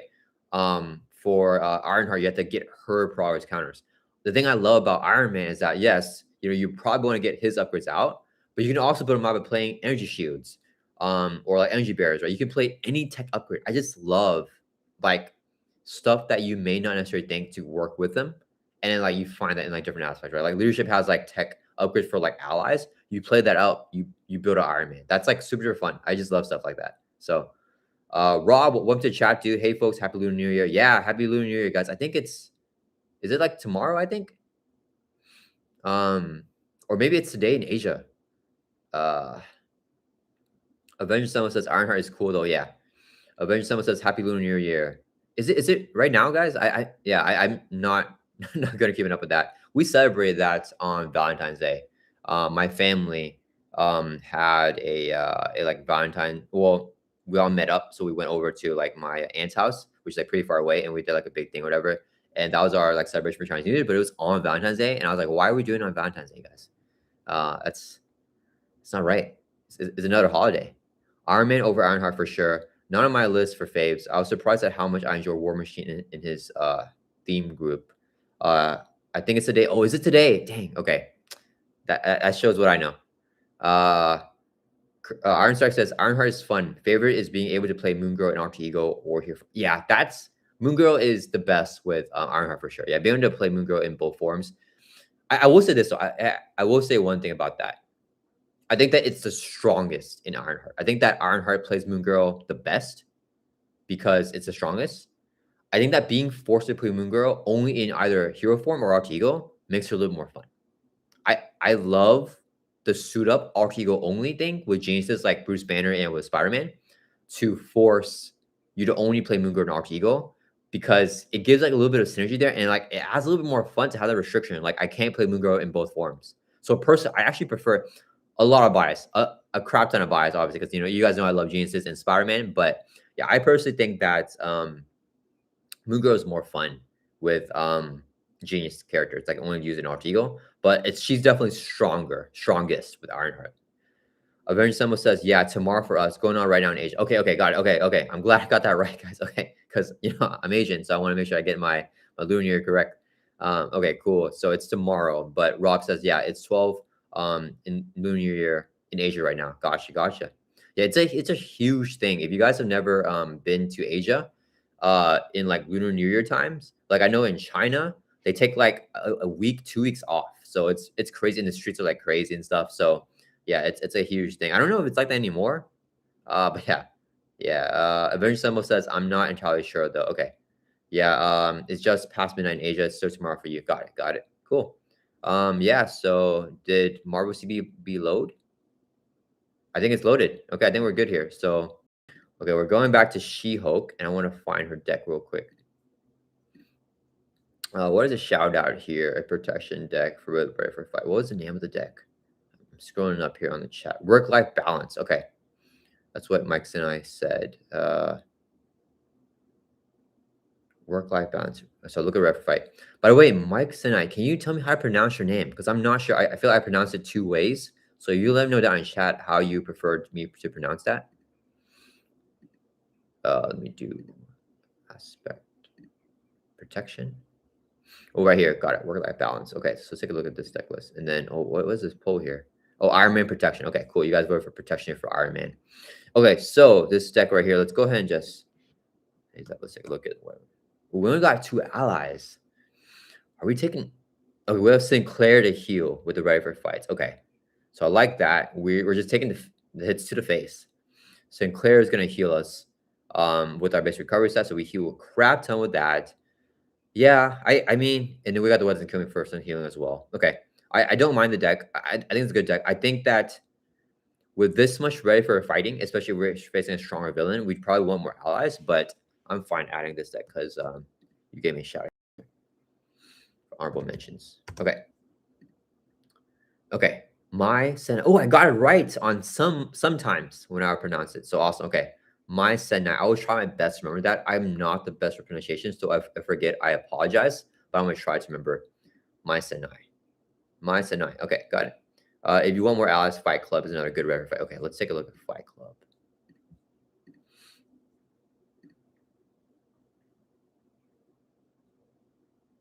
Yeah, we got a good, strong ally lineup here. We have the healing with this. What doesn't kill me. Ready for fights. Yeah, I think this is a good deck too. I think that She-Hulk just needs more build out though. But yeah, let's go and just add this as well though. Especially if you're accessing your alter ego, I feel like you want to build, like we really want to build out with She-Hulk, because what's the point of going down to Red for fight for the big economy if you're not playing stuff to set you up for hero form, right? Like you can play your allies and stuff, but every time that you're starting up in hero form, you only have that 4-card hand size. So you really want to get your stuff out. And yeah, you can do focus rages, but like obviously, and quick hair I think is better, which is good as in the deck. But Helicarrier is also better than a focus rage, right? So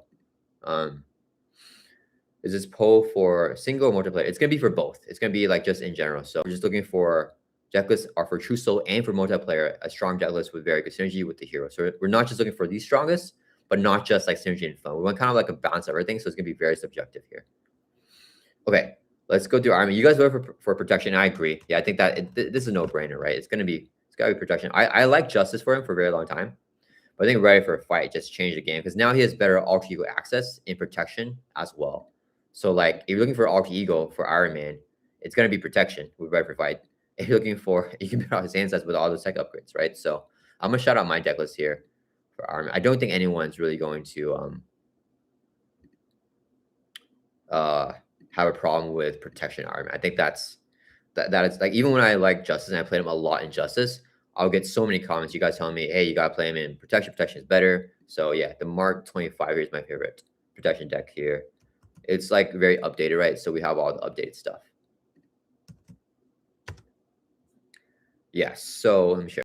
So basically, I mean, it's a bunch of the new cards that we want. So we really want to have these energy shields here. Probably the best card for Iron Man.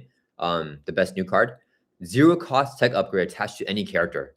So if you draw 3 in your opening hand, you can slap one on Iron Man, slap one on the villain, slap one on an ally. Your hand says is now 4 in here from already. Just playing those 3 cards, right? Crazy, crazy, crazy. Like, yeah, it's just insane, and it helps them out because you can spend energy resources to prevent extra damage. So you build your deck with a bunch of with a bunch of energies. You can use that to block out damage because he's pretty squishy when he's not built out. So yeah, we want the energies there. Yeah, we have this as well. We're healing a lot, so I love downtime with Iron Man as well. We have the practice plans for like extra energy resources, and we have their purpose. Of course, you know that's a no-brainer. And then another new card is going to be Spiral Bite here. Reduce the cost of play here by 1 for each tech card you control. No-brainer for Iron Man, guys. No-brainer. And I love White Fox here as well because she's energy for your energy kickers for everything. But also you can, if you futurist her, she comes into play for free, right? If you use Tony's alter ego action futurist, look at the top 3 cards of your deck, add 1 to your hand, discard to others. This has been officially ruled as discard from the top of your deck. So you get White Fox's ability to immediately add her to your to put her in play if you get that. So yeah, I think this has got to be the Iron Man deck. And I actually want to give a shout out here to a Nelson deck that I watched him play before. It's actually really, really cool. Let's go over here. Leadership. And then let me look for Nelson. Where is this here? I think it's this one. This one? Discard cards and play from your hand. I don't know this is the right one. Let me see if there's another one. If not, then I'll just go with that one. So basically what I'm looking for is he played a deck where it's all about Iron Man, and you get built out by using ally upgrades that are techs. That's super funny, guys. I really like that idea for Iron Man. Okay, I don't think I'm able to find it here, so let's just go with this one. I think he still has it. It's really gonna be the Power Gloves here, right? This is a tech upgrade. So when you play this 1 cost upgrade, you're building out Iron Man. And you also have the Reinforced Suit here, another tech upgrade. Sure, it's only for an ally, but you get +1 hand size to Tony's hero ability here because you're getting more tech upgrades in play. So that's just like a really fun, novel way to get Iron built out. I really like stuff like that, where it's kind of like, you wouldn't necessarily think that's like the way to build out a hero, but it's like a different way to go about it, right? So I really like the stuff like this. So let's give this an honorable mention here. Okay. All right, guys, let's move on to Captain America here. I'm going to try to do this one. I'm going to try to run through this a little bit quickly here because I feel like but if you guys have any opinions, let me know down in chat and I'll make sure I have your voices heard here. So we'll go through Captain America. And let me look through my decks here for Captain America. Yeah, for me, fairway play Captain America is with suit up leadership. I think that, leadership is, Captain America, he's a big leadership type of dude. And this deck is also unpublished. But yeah, this is the deck that I think is the best way.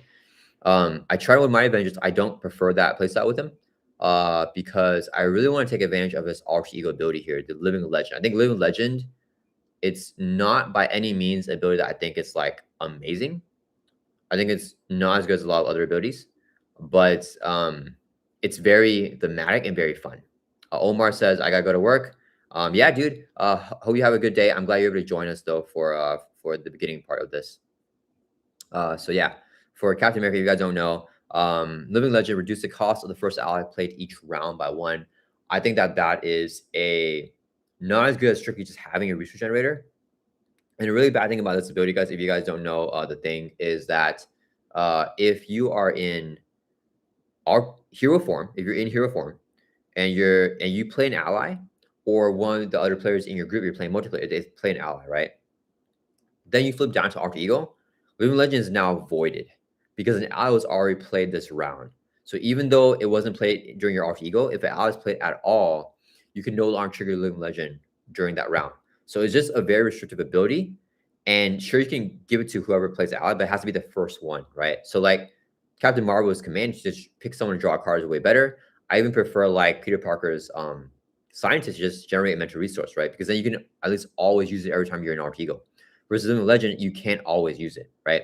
So especially if you start off the turn, like if you're playing multiplayer and you have the first turn and you don't have an ally, where you're not gonna play ally, you flip it to hero form, no one else gets to use that ability anymore because you're now in hero form, so you don't have the ability active. So not a big fan of that, but I love the flair of it. Living Legend, it just sounds cool. So yeah, and to abuse that, you want allies in your hand because you have to play them to get the cost reduction. So it basically mitigates the cost here for suit up, right?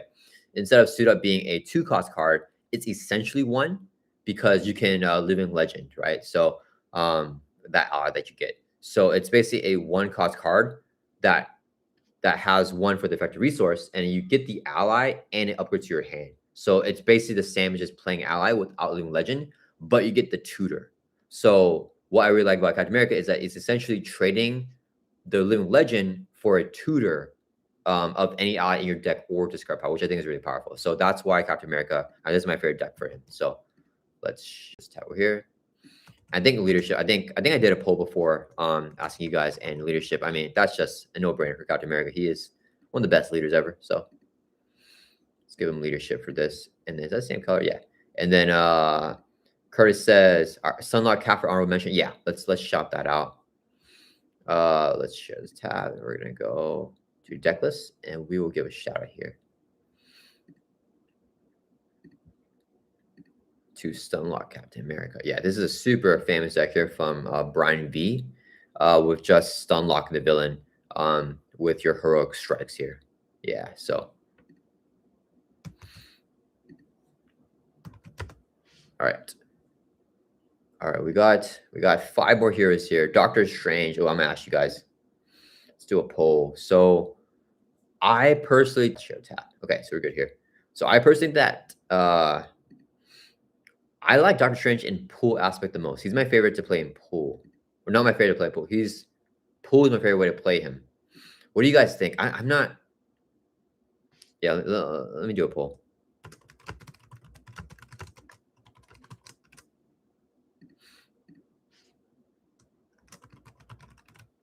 I feel like you guys may say leadership, but if you say leadership, let me know why. I need to know like what build in leadership. And you guys don't give me one, then I'm gonna go with pool.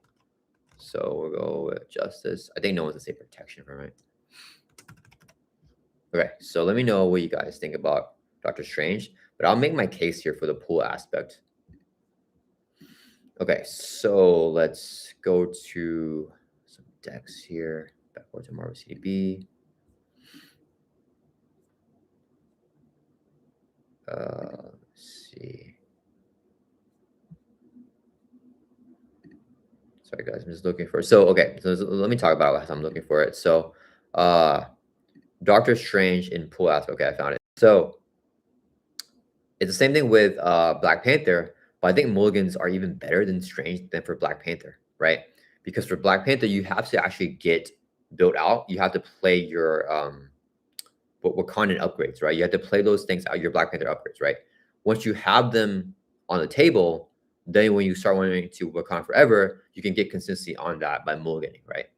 Doctor Strange can immediately mulligan and get super duper high value out of it because when he uses his hero ability here, Spell Master is an action. You exhaust Strange, pay the cost of the top card of your invocation deck, resolve special on that card. So if you do that, and you have to pay resources for the invocation card, are invocations on here? They're not on here. Yeah, but let's say you pay some resources and like you pay two for like the crimson bands, right? So you pay 2 costs, you lose 2 cards in your hand. You have not technically played a card that turn. So on turn 1, you can crimson bands, right? Pay 2 crimson bands, do 7 damage, get the stun, and then still play a mulligan right there. And then you draw back up to your hand size of like whatever it is, right? It's like 5 or 6 for the Sorcerer Supreme. So like that's just crazy to be able to mulligan after you use your sorcerer or your spellmaster ability. I think that's just so good. Um Okamiko, welcome to the chat. He says leadership gives you access to sidekick for Wong. True. Maria Hill for more draw. Strength numbers for more draw. Stinger for strength numbers. Summoning spell for more allies for strength numbers. Okay. I think that's a good case. I say this. I think that sidekick is a good case for Wong because Wong is just a really good ally, right? So exhaust Wong, choose either heal damage or discard top card of your invocation deck. So if you're sidekicking Wong, you can exhaust him and you can shuffle through your invocation deck and get whatever you want. So I think that's very good. The other stuff I think is good. I don't necessarily think that it synergizes well. Like it does synergize good with Strange. I don't think it synergizes well with him more than any other hero that like needs a card draw or anything like that, right? Like I think like for example, Captain Marvel or Captain America or Spider-Man can also get the same benefits for the other cases with like strange numbers and all that stuff. Summoning spell is also a great case here for Strange. So, but that's just like one card. I don't know if like, so I would say if you guys think psychic leadership, now put that one. But if it's not, the poll is right now tied up. So leadership actually, okay, leadership's winning. Okay, now it's tied up again. Now leadership's winning again. Okay, so we have 38% of the votes here, leadership, and with 25 in pool. So I may just still say pool, even if you guys vote leadership. If you guys don't think it's like more synergy type of stuff, like if you guys can't make a case for something else that's only synergizing with Strange, right? Because I think that stuff is a little bit more generic. But if you guys think Wong Sidekick is better than Pool, then we'll put leadership. So I'll do another poll here for like Sidekick Wong. Another thing with Wong though is I don't know if he's the best sidekick target because you can keep him play forever, but he doesn't need to heal, right? Like he doesn't take damage.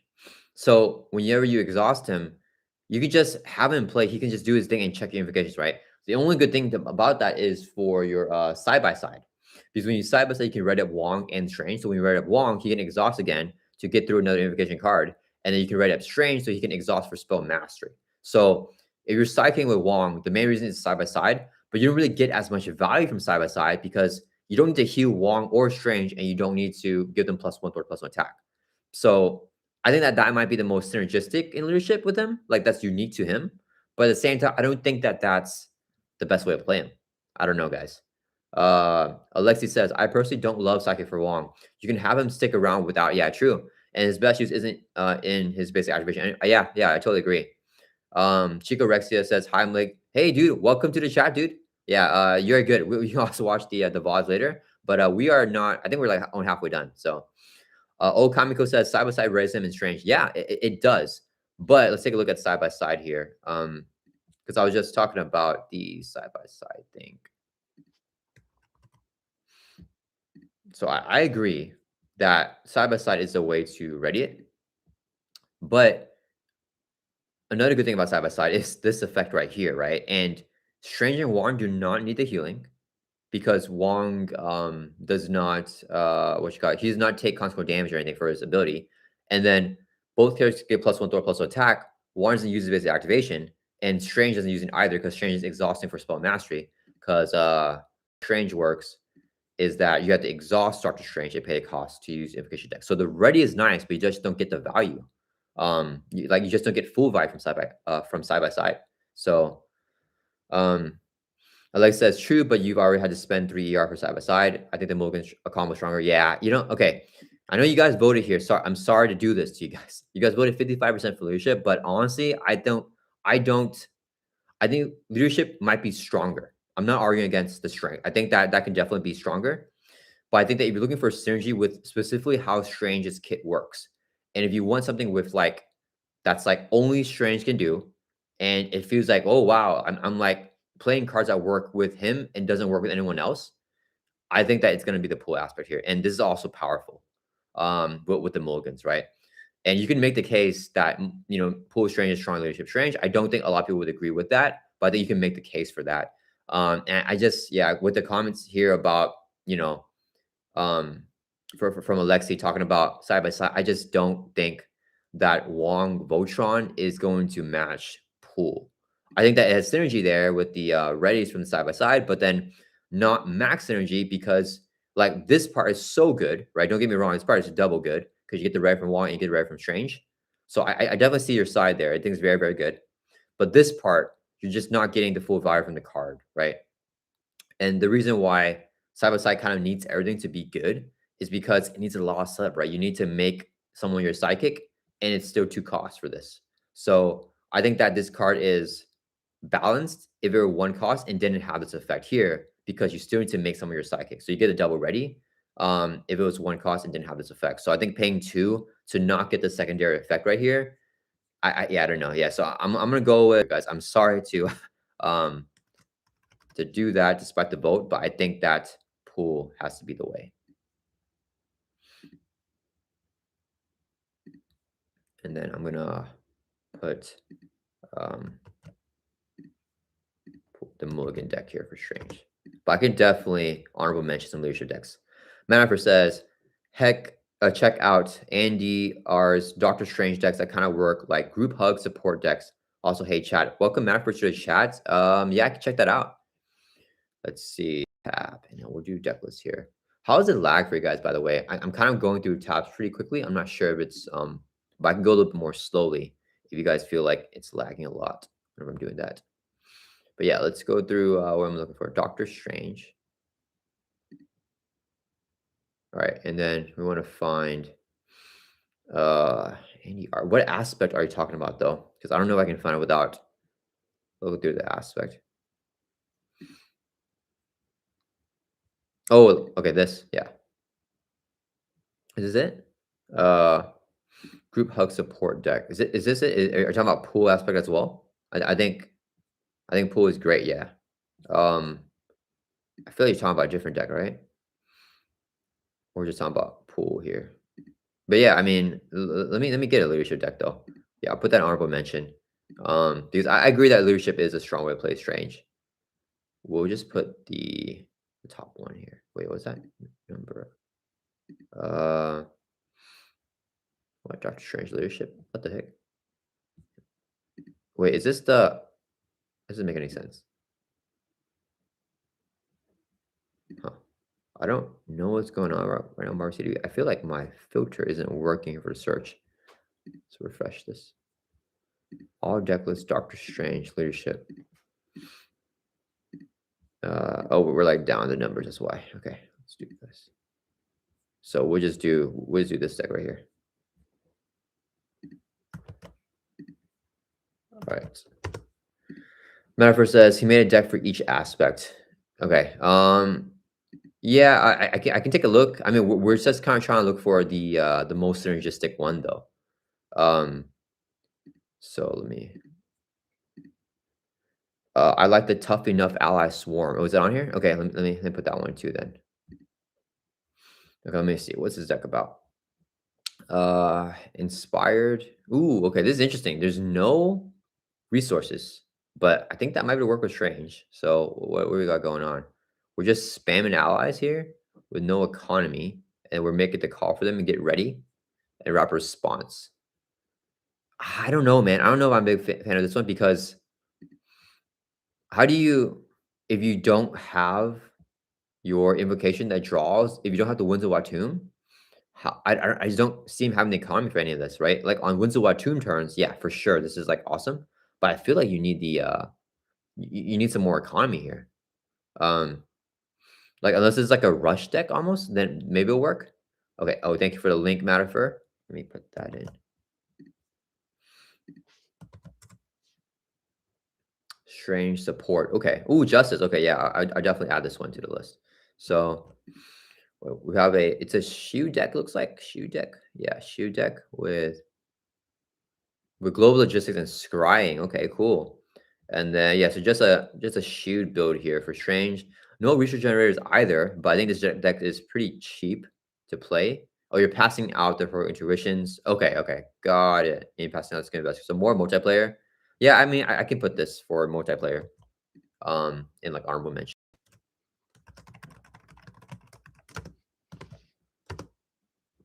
All right. All right, so let's move on to Miss Marvel. Miss Marvel's number one. I don't know, guys. Um, Alexis says technically Doctor Strange best aspect is none. Just 25 blank cards. Yeah, yeah, that is a. You guys know how I feel about that one. Yeah, that's a big idea in the community, guys. Big idea. If you guys want to see, I will link it for anyone that hasn't seen it. Um, if you guys want to see how to play Doctor Strange in with 25 blank cards. Let me look this up.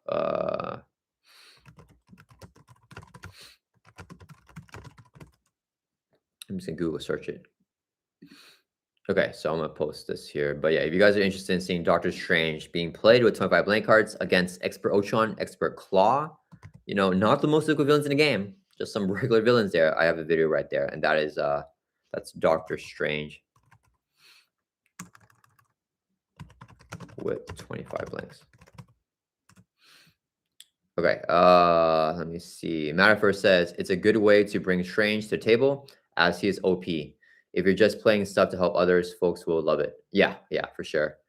Is this the number one MC con creator? Hello, Medio. Welcome to the chat, dude. I appreciate it. Yeah, I don't know about that, but I appreciate the kind words. Yeah, if you guys don't know what I'm talking about, actually, let me share that here. So this video, guys, kind of controversial at the time. So I played Doctor Strange with 25 blank cards.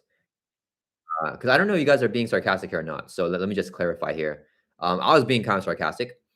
I do not think Doctor Strange is good with 25 blank cards for anyone that's like not sure. Um, and basically, this is a huge myth that Doctor Strange is like really good with 25 blank cards. He struggles. He cannot defeat mid difficulty villains. Maybe like the easiest villains in the game, he might be able to win. But I just use blank cards here, like resource cards, and I counted each resource card as one resource instead of like doubles, right? So we did that, and then we just faced Expert Claw or Expert Ultron, and we also faced Expert Claw. And I won't spoil it unless you guys want me to. I did Mythbuster here too. So this is a more recent one where I faced Rhino. I don't know if I won. Did I win this one? Did I win? I can't tell.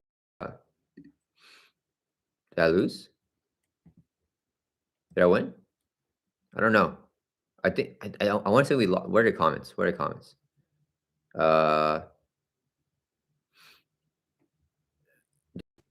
All right. I think I lost. I don't remember. I think I lost here. Did I win? Why does he have 8 life? No, he's 0 life. Okay, we won. We won. I think we won. Okay, so dude, there's a Rhino here, I think. Yeah, so we beat Rhino. What stage is that? Stage 3. Okay, yeah. So okay, I think we won. Yeah, but it was a super difficult game. Um, Alexi says, I would clarify I was being sarcastic as I agree with your hot take on the whole thing. Okay, thanks. Yeah, yeah. I'm just not sure. Like, I thought you were being sarcastic, so I was kind of being sarcastic too.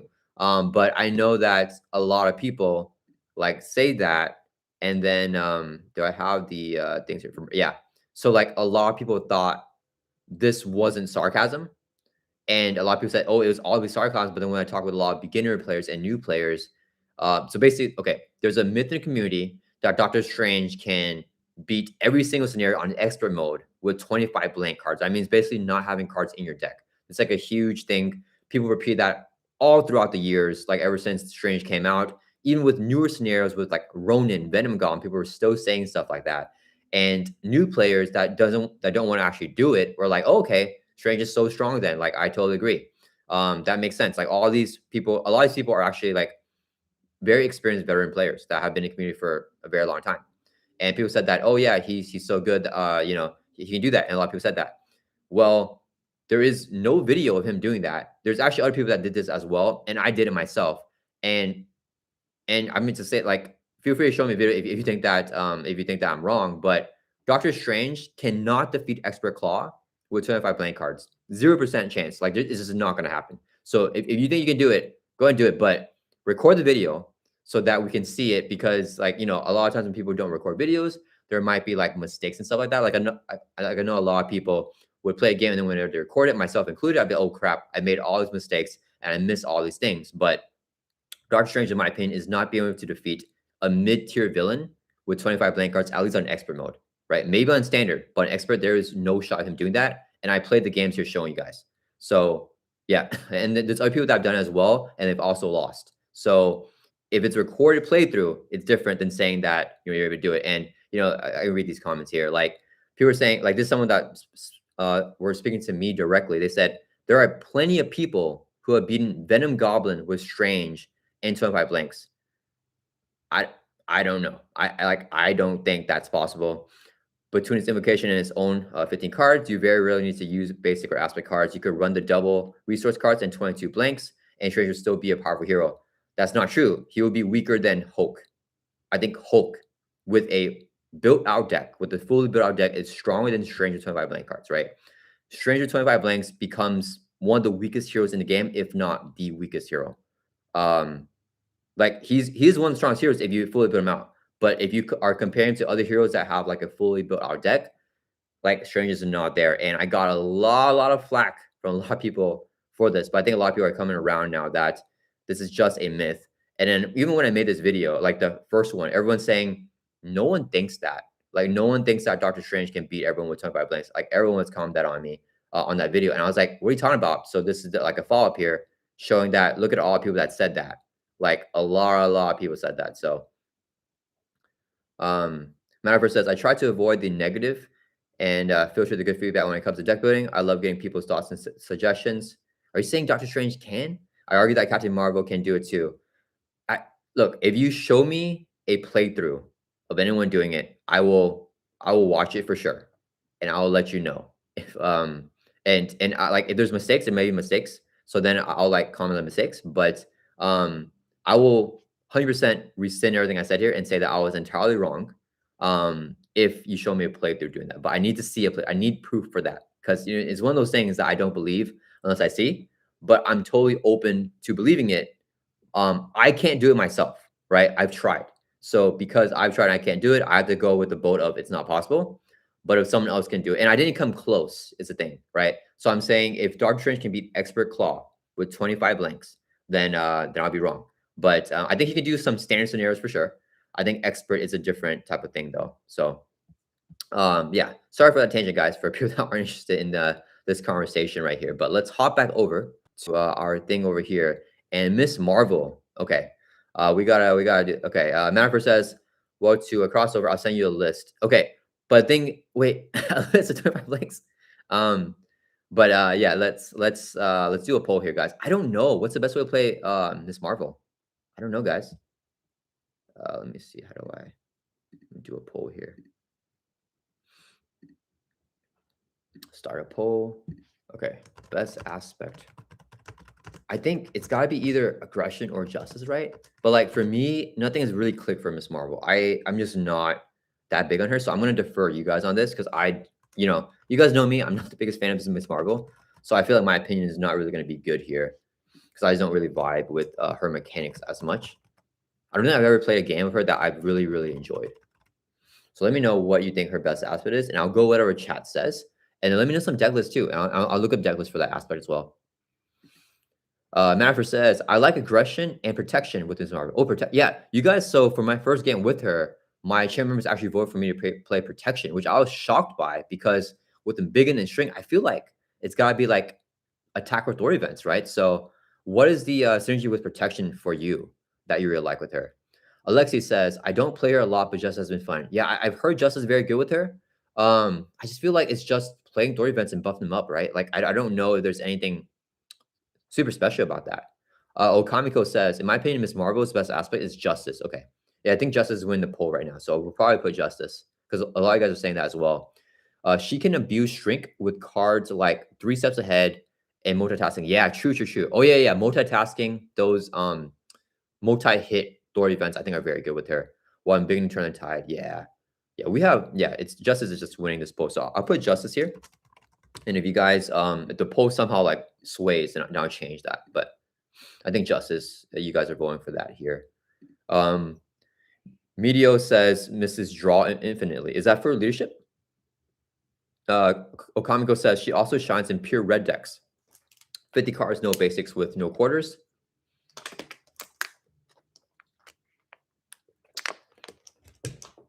Easy, satisfiable, home technique. Oh yeah, because with her her polymer suit, she can always generate a wild resource, right? For attack events. So she gets home technique. Yeah, let's look through. I'm gonna look through some Justice deck list then. Okay. I think that's what we do. Because I do not know. I think should we look up some newer deck lists? I think we'll look up let's look up a popular one and then we'll look up for some new ones if you guys think that it's missing some nice synergy cards here. Actually, why don't we just leave the sort by popularity here. So where's Justice here? Here we go. Okay, so let's look at this is 2021. It's a little bit old. Let's do this one. 2026. Reaching Grasp. Okay, so let me know what you guys think about this. So we have K-Star Wiccan. Okay, we have okay. There we go. We have evenly odds, and we got multitasking. So multitasking, I think, is a big one for her to use with her what's it called? Shrink. Because when you play a Thor event, you exhaust it to increase the amount of threat. The event moves by 2. So if you shrink and multitasking, it's going to remove 4 threat from a scheme, I mean, and another 4 threat, right? Yeah, so that's 8 threat removal. Pretty bonkers. If you pay for with the mental, and you always have the mental, right? Because you have her biokinetic polymer suit, generate a wild resource for any event. So yeah, definitely you got to have multitasking in a Justice deck, right?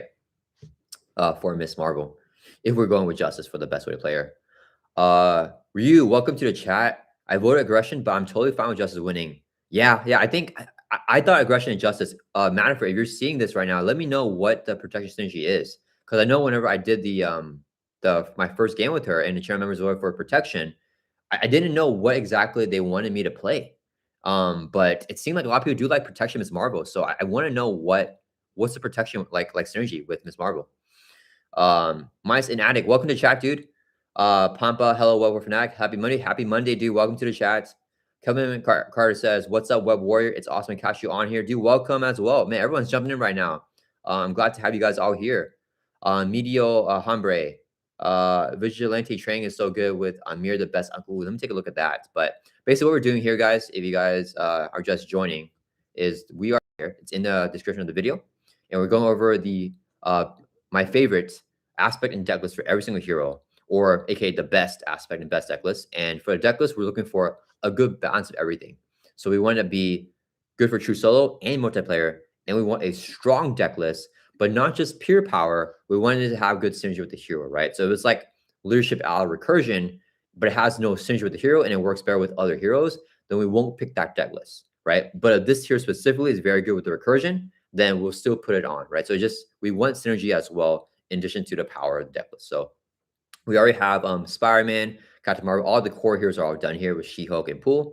And then we're on wave 1 now with Doctor Strange, Captain America, and then we're doing Miss Marvel right now. So chat just voted for her to be in Justice. So we are doing Justice here for the best Miss Marvel deck. And then I'm looking here for some decks. So you guys have any decks, feel free to link it in the chat here, and I will take a look at it. But I don't know do we want to go with this deck, guys? Helicarrier. So she has a lot of alter ego supports. I feel I kind of want more confuses with her, right? I feel like Miss Marvel needs more alter ego access, right? Because whenever I play her, I need to trigger Bruno, Amir, Nakia, all these alter ego supports to like get her economy going, and her alter ego ability gets more economy going as well, right? And this deck has no alter ego access, right? No confuse. This is good under surveillance to give you the alter ego like breathing room, but you're just basically letting the villain scheme. So how often can we flip up is the question. So I think we're not gonna go with this deck. Let's look to advanced search, because I definitely do want Oh, sorry, I was gonna look up vigilante training. Let me look that up first. Meteor also says justice served is nice on Miss Marvel. Okay, let me look up because I don't even know these cards, guys. What is vigilante training? These are cards that I definitely do not play with a lot. So okay, share this tab. Okay, vigilante training. It's a 1-cost support. Okay. Max Super Deck comes in with 2 training counters. As an all-2 action, you exhaust this card, remove a counter to choose any Justice Yellow event in your discard pile, shuffle it back into your deck. Okay, where is the synergy with this that's extra for Miss Marvel? Is it just recurring those Justice events that's good for her because she gets more value out of them? Or does it work with her alter ego supports as well? It's definitely not a bad card for her. Justice Surge is also nice on Miss Marvel. Let me look at that as well then.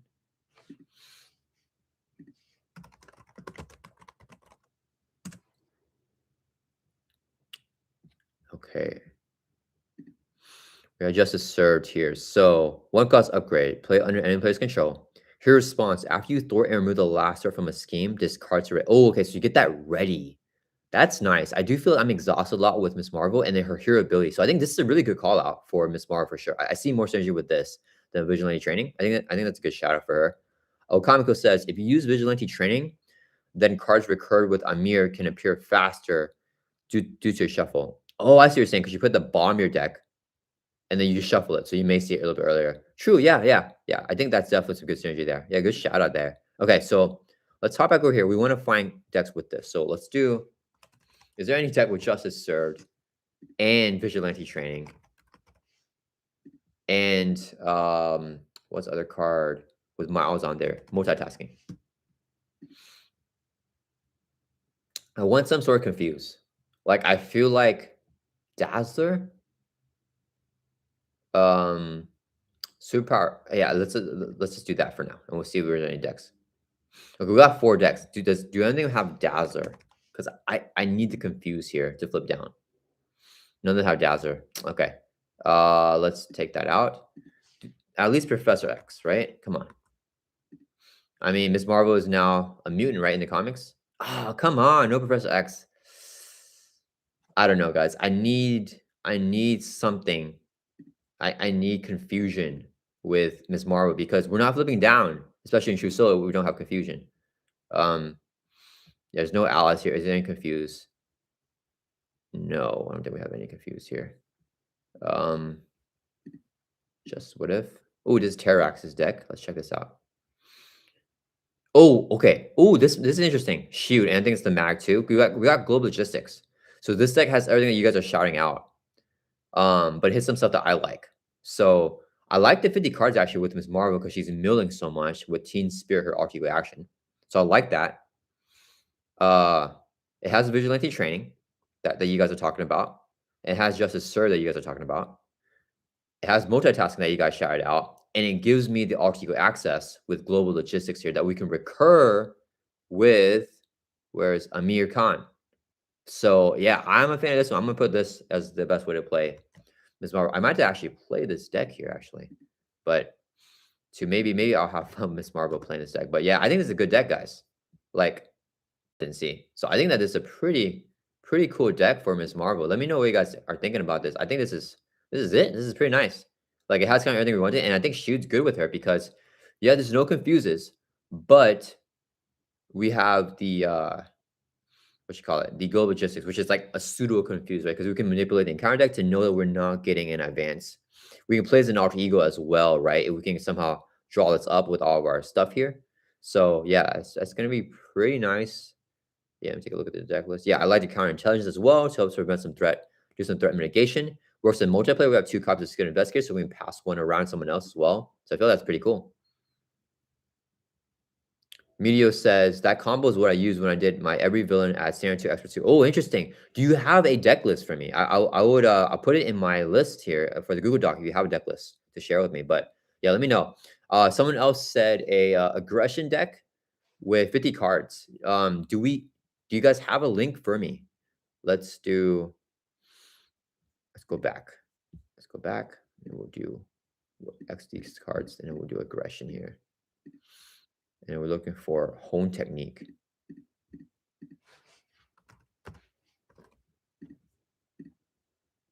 probably a lot. Yeah, there's a lot. Okay. Let's do this. Okay. Oof, we have a lot of attack events here. It makes me feel like it's more for multiplayer.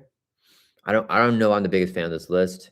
Um, yeah, I think this list just doesn't work in true solo, right? Like at first look, there's nothing else to build out for hero form. All these build outs for alter ego. We have no way to flip down. How are we gonna get set up for home technique? I think in multiplayer it's fine. I think that this deck is like perfectly fine for multiplayer. I think in true solo though, like we're just gonna die. These allies are not good at chump block for us, right? Because they're so expensive. Like this one's cheap. Red Dagger is good. Like Braun doesn't want to chump block 3 costs, and then Bombshell definitely doesn't want to chump block. So yeah, I need to find their list here. What's chat up to? Um, Medio said I made every deck on the spot and did not use a so he just made it physically. So it's not on the website. Okay. Okamico says here's mine, not published but available to view. That's fine. Even if it's not published, that's okay. I can still put it in the Google Doc here. So yeah, let me know. Is it going to be an aggression deck or the vigilante training like the justice deck? But yeah, let me find another aggression deck. How do we sort by likes? Okay, it's that same deck. Let's look at this one here.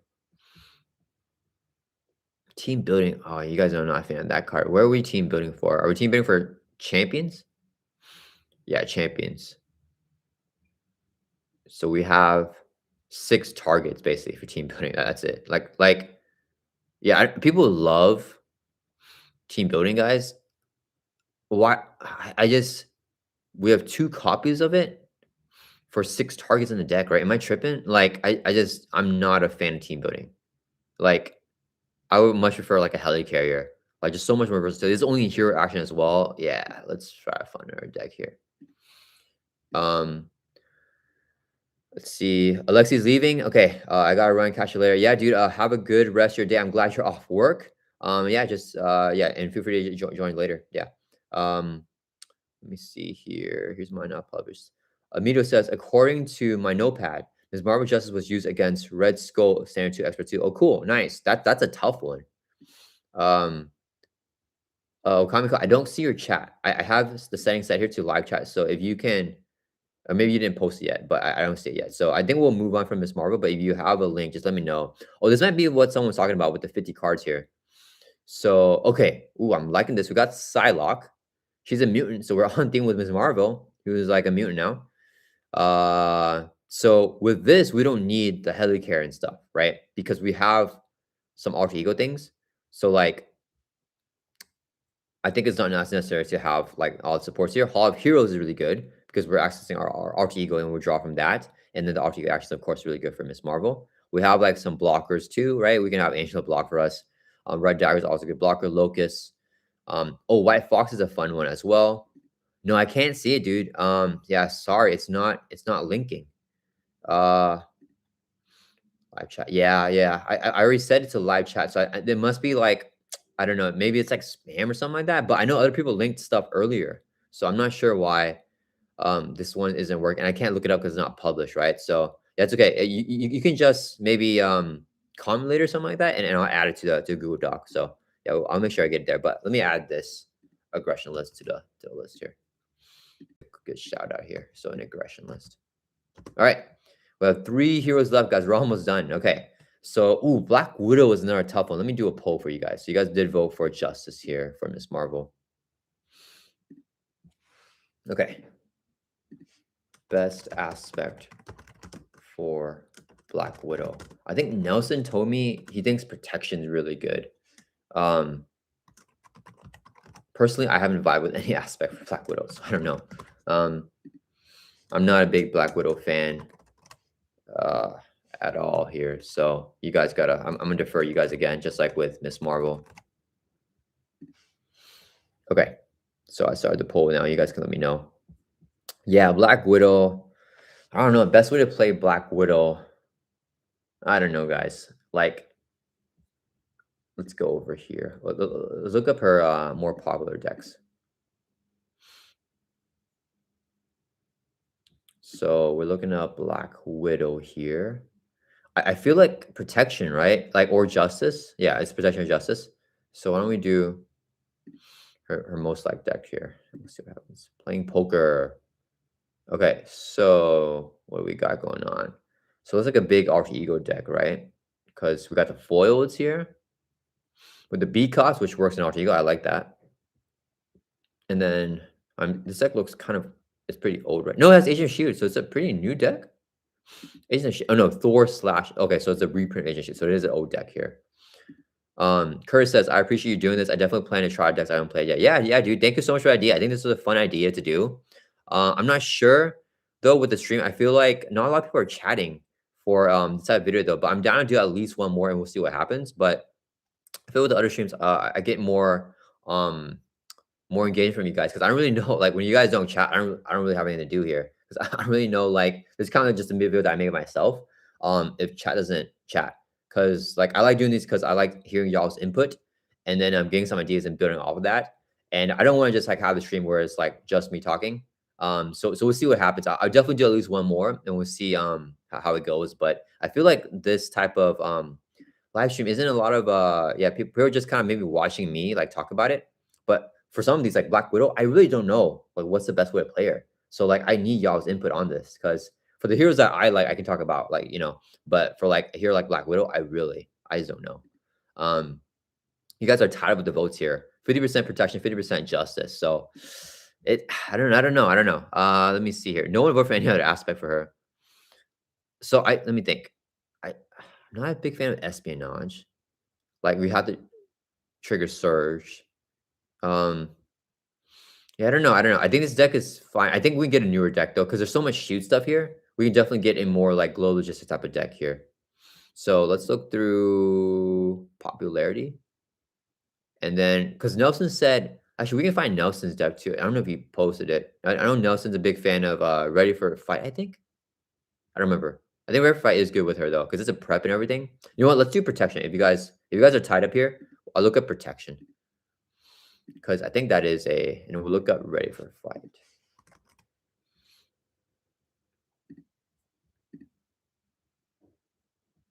Okay. What deck should we do? I want to find Nelson's deck because he's told me it's like the most fun thing, like one of the most fun things he's ever played in Mario Champion. So I can find his deck. That would be cool. I think we're not finding it. Okay, that's fine. Let's just do number of likes. And then back to page 1. Okay. Oh, this solo Mario Champions. Okay, let's see his deck here. I'm excited to see what he's got going on. He has a lot of playthroughs on his channel too. Okay, so the deck here, we got 3 Ready for Fights. We got 3 practice plan. I think that's a good idea. We want the preps here, and I think that's it. We don't need any other additional preps other than that. So because Black Widow already has all of her regular preps, right? So I think it's a great addition. This is really good to just play. I think 3 copies is solid for this. So I like this. So far, I like that we got all the resources here. It's kind of interesting. The 1 power novels and 1 power in protection. Is it kind of split here? Yeah, it's a little bit split. We have the helicarrier, Leo Fitz. What does he do again? So we have the shoot trait, so he's only 1 cost. That's nice. Alter ego action, that's nice too, because alter ego. Exhaust him, search your deck for a tech card add to your hand. These are our techs, right? Yeah, Gaunt's a tech. Grappling Hood's a tech. Yeah, that's pretty cool. That's pretty cool. I think I like that. Only your deck though, but I like that a lot. Okay. Kevin Carter says, I missed the hero I played the most on this list. I missed the hero. I'm not sure what you're talking about. Which hero are you talking about? I missed the hero I played the most. Yeah, let me know what hero you're talking about. Kamiko says, Black Widow can recur Ready for a Fight really well. Yeah, and I send you with White Widow there. Yeah, let me take a look at White Widow 2 here. I think this might be our deck, guys. White Widow, 4 cost ally, 2 Thor, 1 attack, 3 hit points. Shoot Spy, response after resolve the ability of a prep. Huge damage equal to the card's cost. Yes, yeah. She stays in play forever, right? Because we're always triggering our preps. So yeah, that's a really, really good card for this deck. And I like that we got Nick Fury in here. We got Mockingbird. We got some strong shoot cards. Kevin Carter, I might be biased against it, but I'm more curious to see what heroes shine in protection. I feel it's the most underbaked aspect. Ooh, okay. I'm gonna go on a little bit of tangent here, guys. I'm gonna go on a little bit of tangent. This might be a hot take. I agree with you. I think for the longest time, protection is probably the weakest aspect, like underbaked. I think Ready for a Fight is a game changer and kind of changed the landscape for Marvel Champions. And I would personally say, in my personal opinion, I low-key think protection might be the strongest aspect. I think even stronger than leadership. And I think it's debatable. I think there's definitely times where leadership is still better. So don't get me wrong on that. But I think that for like a hero like Spider-Man, whenever you're ready for a fighting, you get to have the most consistent alter ego access with protection ready for fight Spider-Man than any other aspect. So like with leadership, you can recur Professor X, but that's a confuse. So if it's like Star or something like that, then you won't be able to do anything off of that, right? So for heroes that can take attacks with the ready for fight, like with Spider-Man's Fire Sense, and he can heal up with Aunt May, and has a really, really big benefit to flip him down to Alter Ego, like Aunt May healing him, and with Scientist to get an extra resource. I think that protection is like the best aspect for heroes like that. So yeah, I mean, I actually think that Spider-Man is strongest in protection. And I think that Iron Man is strongest in protection. I think there's a lot of other heroes that you can make the case their strongest aspect, their best aspect is protection. And oftentimes it's because they're ready for a fight, right? So if we're looking at Black Widow here, I think you guys are voting for this. Let me see. What's the vote here now? Still 50-50 protection and justice here. So yeah. So I think that you can make a case that protection is a lot of heroes' best aspect. And I think it's no longer under debate because ready for fight just kind of changed the landscape of the game. So if you guys want like a really good value hero pack, Silk is crazy because of that ready for a fight, guys. It really just like makes a lot of heroes completely viable and strong in protection, even if you don't have any other cards in your card pool. Like ready for a fight is it's just a crazy card. Like I wish Justice had something like that because now I feel protection has better RQ access than Justice now. So what I really, really want to see is in Fear No Evil with Daredevil. I need a new Justice archetype that helps Justice flip down better than protection because Justice should be the best flip down aspect. And then, yeah, and then my favorite aspect may go back to Justice at that point because my favorite aspect was Justice for the longest time. And I switched over to protection with Red River Fight because I just can't deny like the funness of protection now with Red River Fight. It's just super fun. So, Iron Stark says White Widow is a must in protection for Black Widow. Yeah. I agree with that. Okamiko says Spire Bite is also cool for her. Yeah, because she has a text, right? So there's no Spire Bite in this deck, but how much text do we got? Well, I want to look at the ops room in a little bit, but let's look at some others. How much text does she have? 1, 2, 3, 4, 5, 6, 7. Oh, she has 7 tech cards. Yeah. Spire Bite is a really good shout out for sure. Kevin Carr says I came in right after Strange was locked in. Are you saying Strange is the hero that you play the most? Strange? Yeah, we put the pool aspect for, well, I put the pool aspect for Strange. I'll go back a little bit after. Try to remind me to go back a little bit later after we finish this list here. But we have everything in the Google Docs. So if you want to see the stuff that we have for the deck list, it's on there. RAC2 says, I go Justice just for interaction between Informant and Taskmaster Nemesis in Alone. Oh, yeah. Is that what someone's talking about? He may have been talking about that. Having Taskmaster Thor for 8 is very satisfying. Yeah, I need to. That's a good call out. Let's finish looking at this protection, but I want to go back to that idea. Yeah, someone told me about that. I don't remember who. I think it was Nelson, but I'm not sure. Comico says protection has red for fight. Sorry guys, got a cough coming.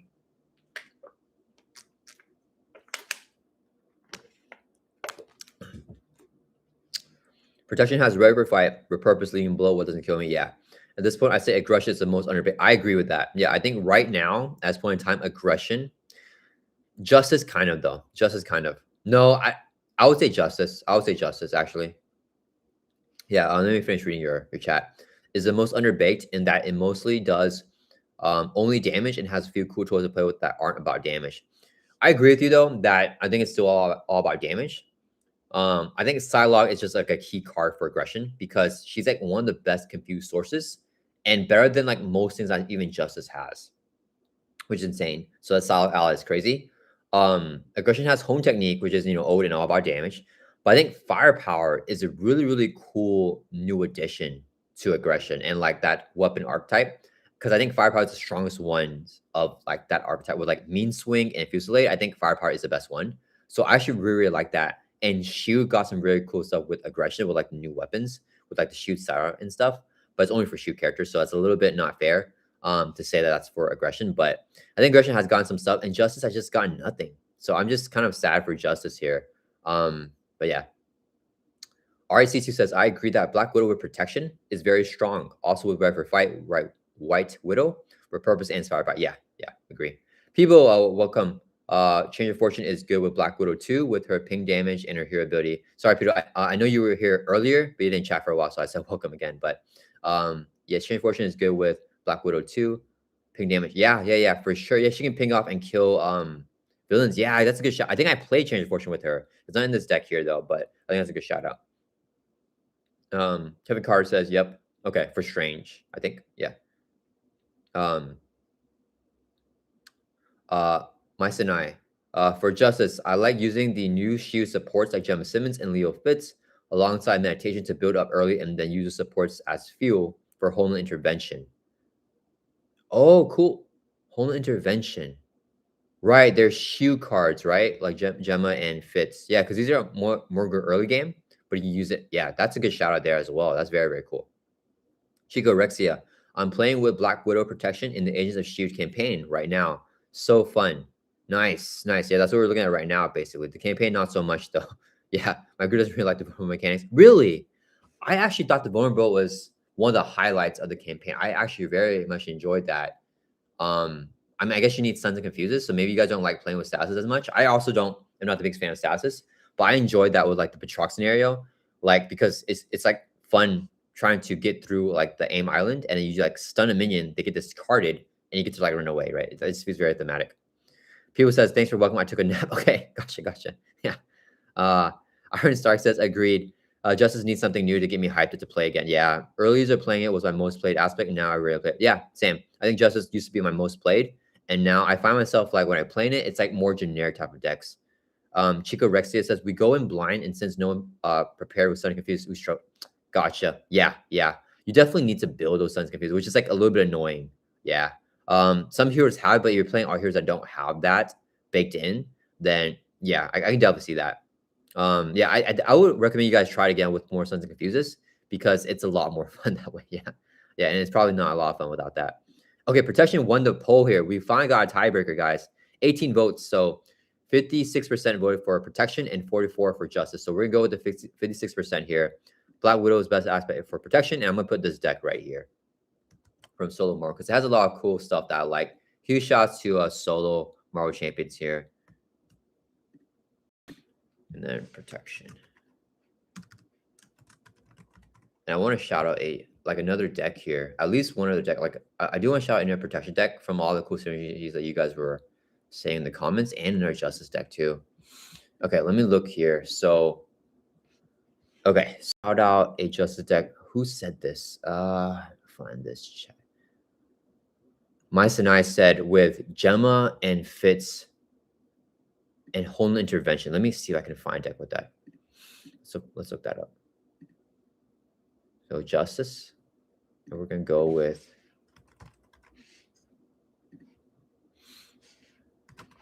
Leo Fitz and Gemma Simmons.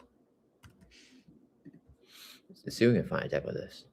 Oh, we got some hits. Nice. Okay. Ooh, this deck right here from Football Coach. Okay. Yeah, I've got the Homeland Intervention. Oh, it has a combo here. Face the Past and Informant. I think that was from, was it from R8C2? Let me see. Yeah, from R8C2. Yeah. So yeah, we got that too. Yeah, so we hit two birds with one stone here. Yeah, I think this deck is very, very cool here. We got the strategy that you're talking about with Leo Fitz. Hell here, no meditation though, but I think it has enough. It has a lot of cool things here, right? We got the informant combo with Face of Path as well, right? So we're having Taskmaster's Scheme. Very, very cool. Or having him Thor for us. And it's a match to the card because we got like him right there. Yeah. So yeah, let's add this as honorable mention here for justice aspect. Okay. Oh yes, that works. Let me see if that works. Thank you, Okamiko. Let me see. It should work is what I'm saying. I didn't try it yet, but let me try this link here. So let me see.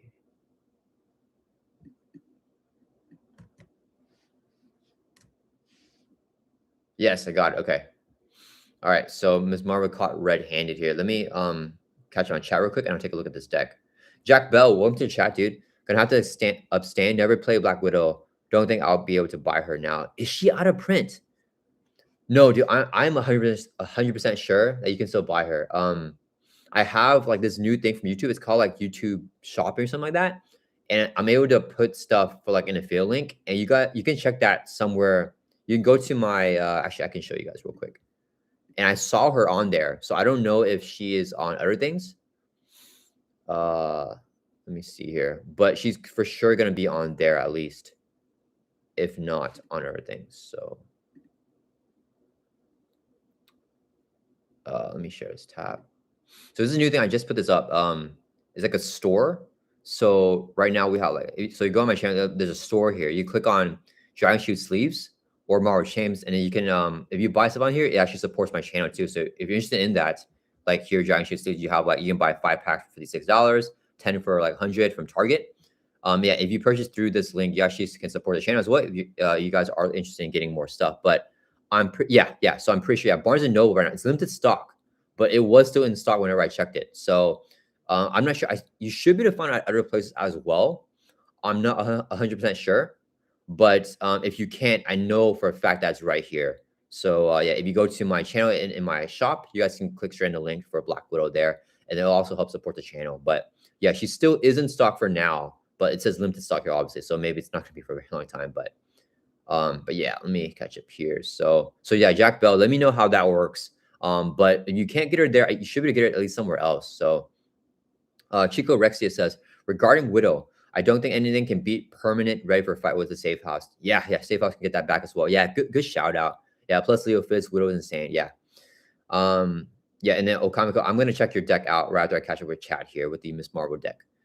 Iron Stark says, okay, that looks like a fun Justice Black Widow deck. Cool synergies. Yeah. That deck is a really good shot for Justice Black Widow with the Taskmaster comp. I still need to go back and check that out, guys. So I want to showcase that for you guys.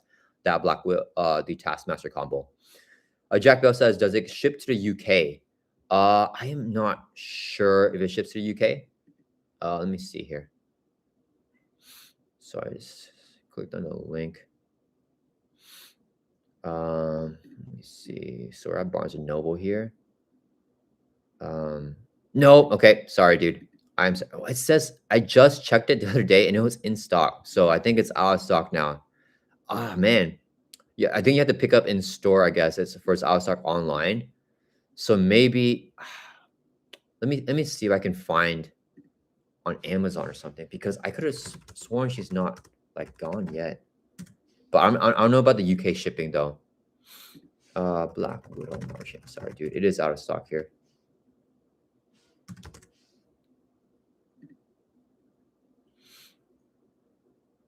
Okay.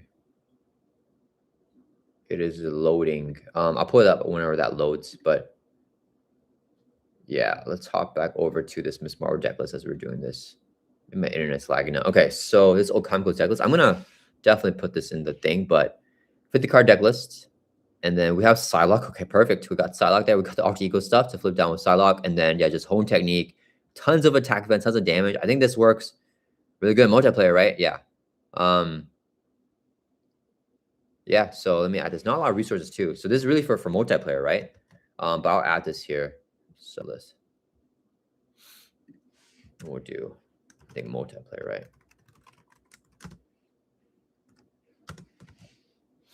Okay. All right. Where are we at here? The Amazon thing is not loading. Sorry, dude. If anyone knows, please let Jack Bell know where he can get a Black Widow that can ship to UK. I could have sworn she's still in stock, but maybe I'm wrong about that. Okay. Let's see. eBay still has good copies. Okay, let's check eBay real quick. I want to make sure that we have this before. I'm just like, spelling information is not right. The Amazon not loading for me.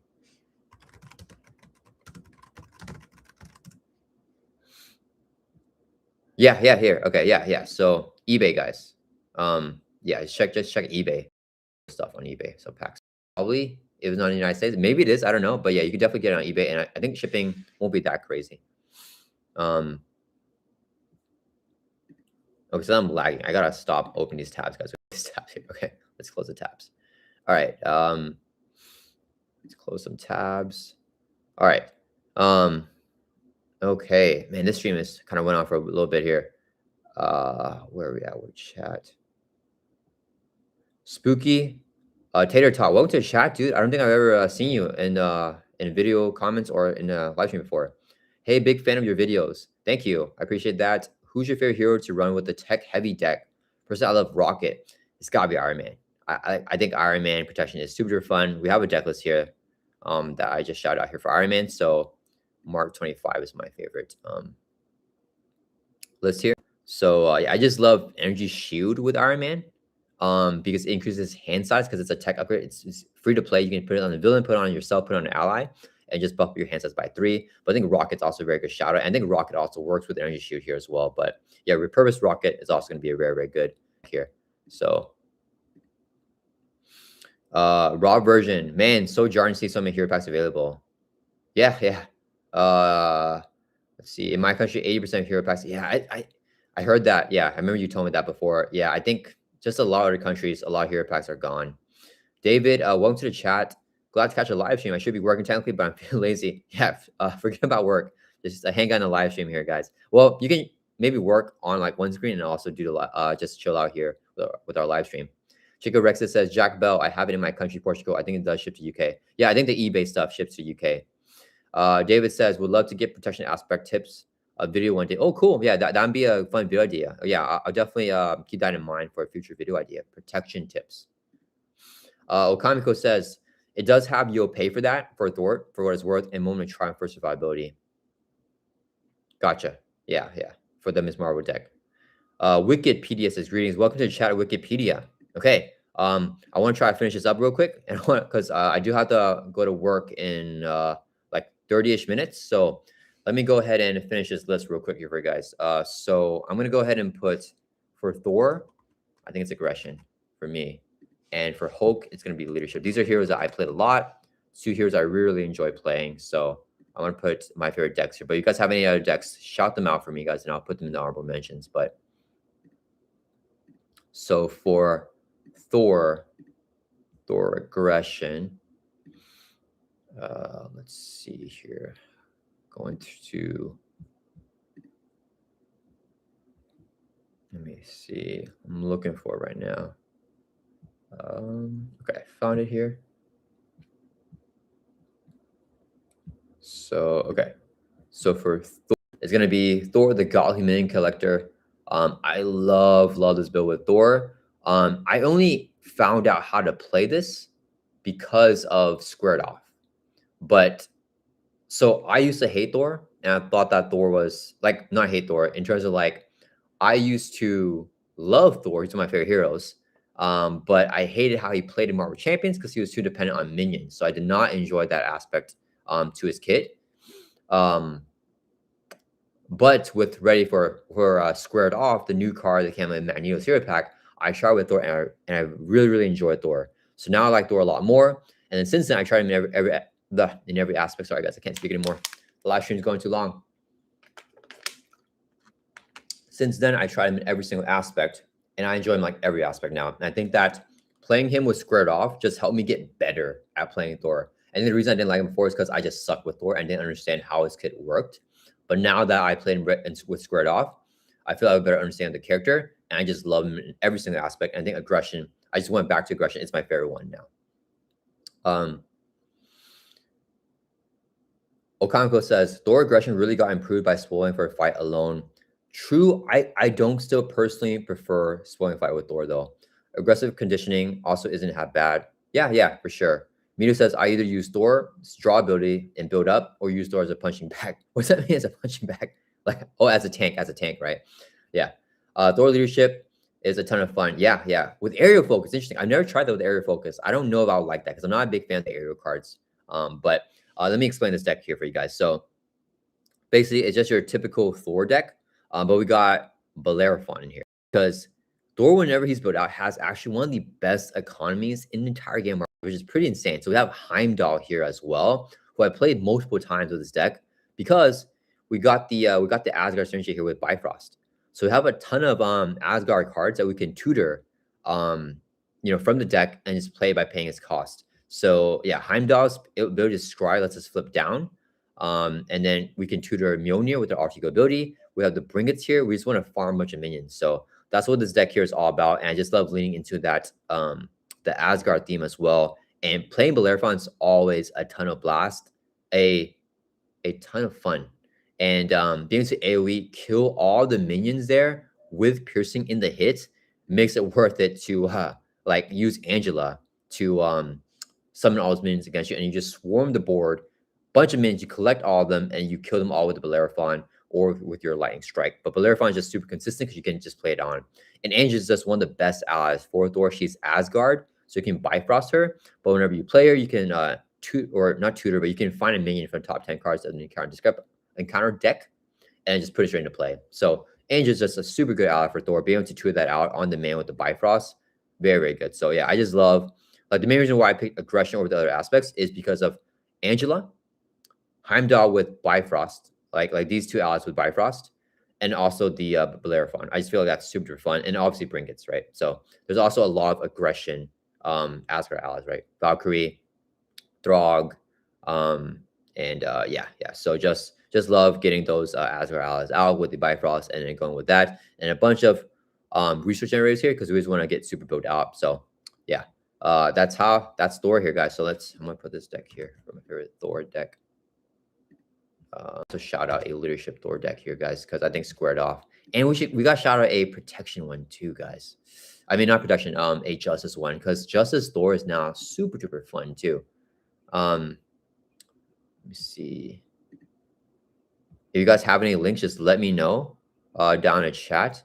But right now, I'm just going to because I'm trying to speed this up, so I'm gonna just post some unpublished decks that I have here for Thor. Yeah, so this is a deck that I used here for squared off for Thor. Wait, this is Strength Diversity. Oh, it's another deck that I built. I need to play this one, but yeah, I'll put this one here. I think Strength Diversity is also really fun with Thor because what's called Hammer Throw is one of the worst cards in the game, and Strength Diversity can give you the finish instead of the Hammer Throw for Thor. So I'll put this in for leadership. So on honorable mentions here for Thor decks, and then we got a Justice deck here, Thor the Thor Machine. This deck's super fun as well because we're going with what are we going with?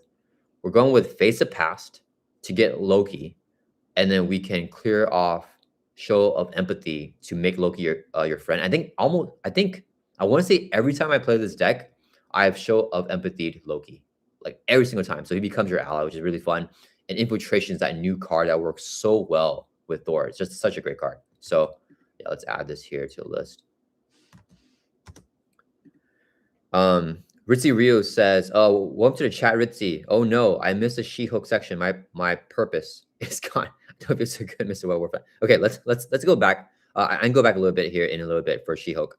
But let me talk about Thor really quick. So Wikipedia says, why is Hammer Throw the worst? Okay, so let's go to Hammer Throw real quick. Hammer Throw. So Thor now has no problem setting up, like in any aspect, right? When I'm playing him in aggression, in leadership, in justice, I'm easily able to fully build out the mansion, helicarrier, queen carrier, and 2 God Thunders. So he has so much economy to mitigate his weaker initial start for the hand size, and he can easily build out. So building out now is no problem for Thor.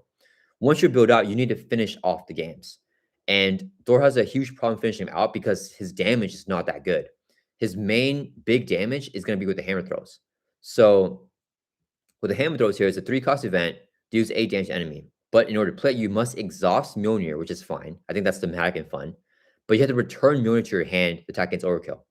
This is a card that I always go back to when I'm talking about how thematic and fun Marvel Champions is, because I think that it's like I still love this feeling of returning Mjolnir to my hand. It feels like I'm throwing it and I'm returning it back to my hand whenever I play Hammer Throw. So I love this card for the theme, but the cost is terrible. Because to finish off games, you want to play 2 or 3 hammer throws in a turn.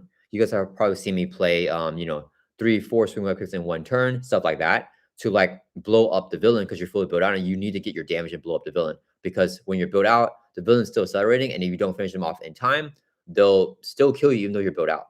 So the problem with this is that you're paying 3 costs to play Hammer Throw. Hammer Throw is a card itself, so it's 4 effective resources, right? Then you return Mjolnir to your hand.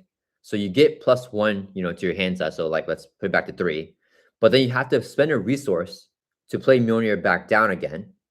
And then you gonna play another Hammer Throw, it's another 4 resources right there. So and then you lose Mjolnir, get it back to your hand. So it's like 9 effective resources to play 2 Hammer Throws for 16 damage. And if you want to play another Hammer Throw, it's like another thing, you gotta add that again. It's just so much resources and inefficient to get Mjolnir back to your hand. And the only kicker that you get is attack as overkill. So comparing it to Spider-Man Swing Web Kick, 3 for 8. This is 3 for 8 and overkill, but you lose Mjolnir. It goes back to your hand. So don't get me wrong, there are very fun times that I play this card, and I use Mjolnir as a resource to play something like a limitless stamina, or use a resource for the lightning strike here, and then that gives me the kill. But Thor is not able to do he's not able to do that big burst damage at the end of games though. So yeah, Hammer Throw is like one of his most lacking things in my opinion. It's just now when I play Thor, I have no problem building out and managing the early and mid game. I have problems ending out games with Thor because he just doesn't have that damage whenever he's built out. Flex, welcome to chat. Do you think Agent of Shield is worth getting? People say that the villains are not that good, but I see a lot of Agent Shield cards in decks. I think it's definitely worth getting. I think that any expansion is worth getting. Is there one that I think is not? No, I think honestly, I think every expansion is worth getting. I think Agent of Shield, I can see the point of Agent of Shield of why people don't like it. The scenarios are very specific. So if you're looking for like more like a brawl scenario, like Civil War, like if you're talking about like the core set, right? You got Claw, you have Rhino, you got Ultra. These are more like straightforward scenarios. Same with Civil War. These are also straightforward. And I love straightforward. So Agent of Shield, it's less of that. They're all very like unique and they're all very different. And if you don't like that, like if it's confusing for you, like and for new players, that could be a little bit confusing. Yeah, personally, I don't mind it at all. Okay, I mind a little bit because of the upkeep sometimes. Like some of them has a little bit more of upkeep. But yeah, I don't think it's a bad box at all. I don't think there's any bad expansion in Marvel Champions actually. So yeah, I'll recommend it. I think it's a good fun box. I think the campaign is one of the better campaigns probably.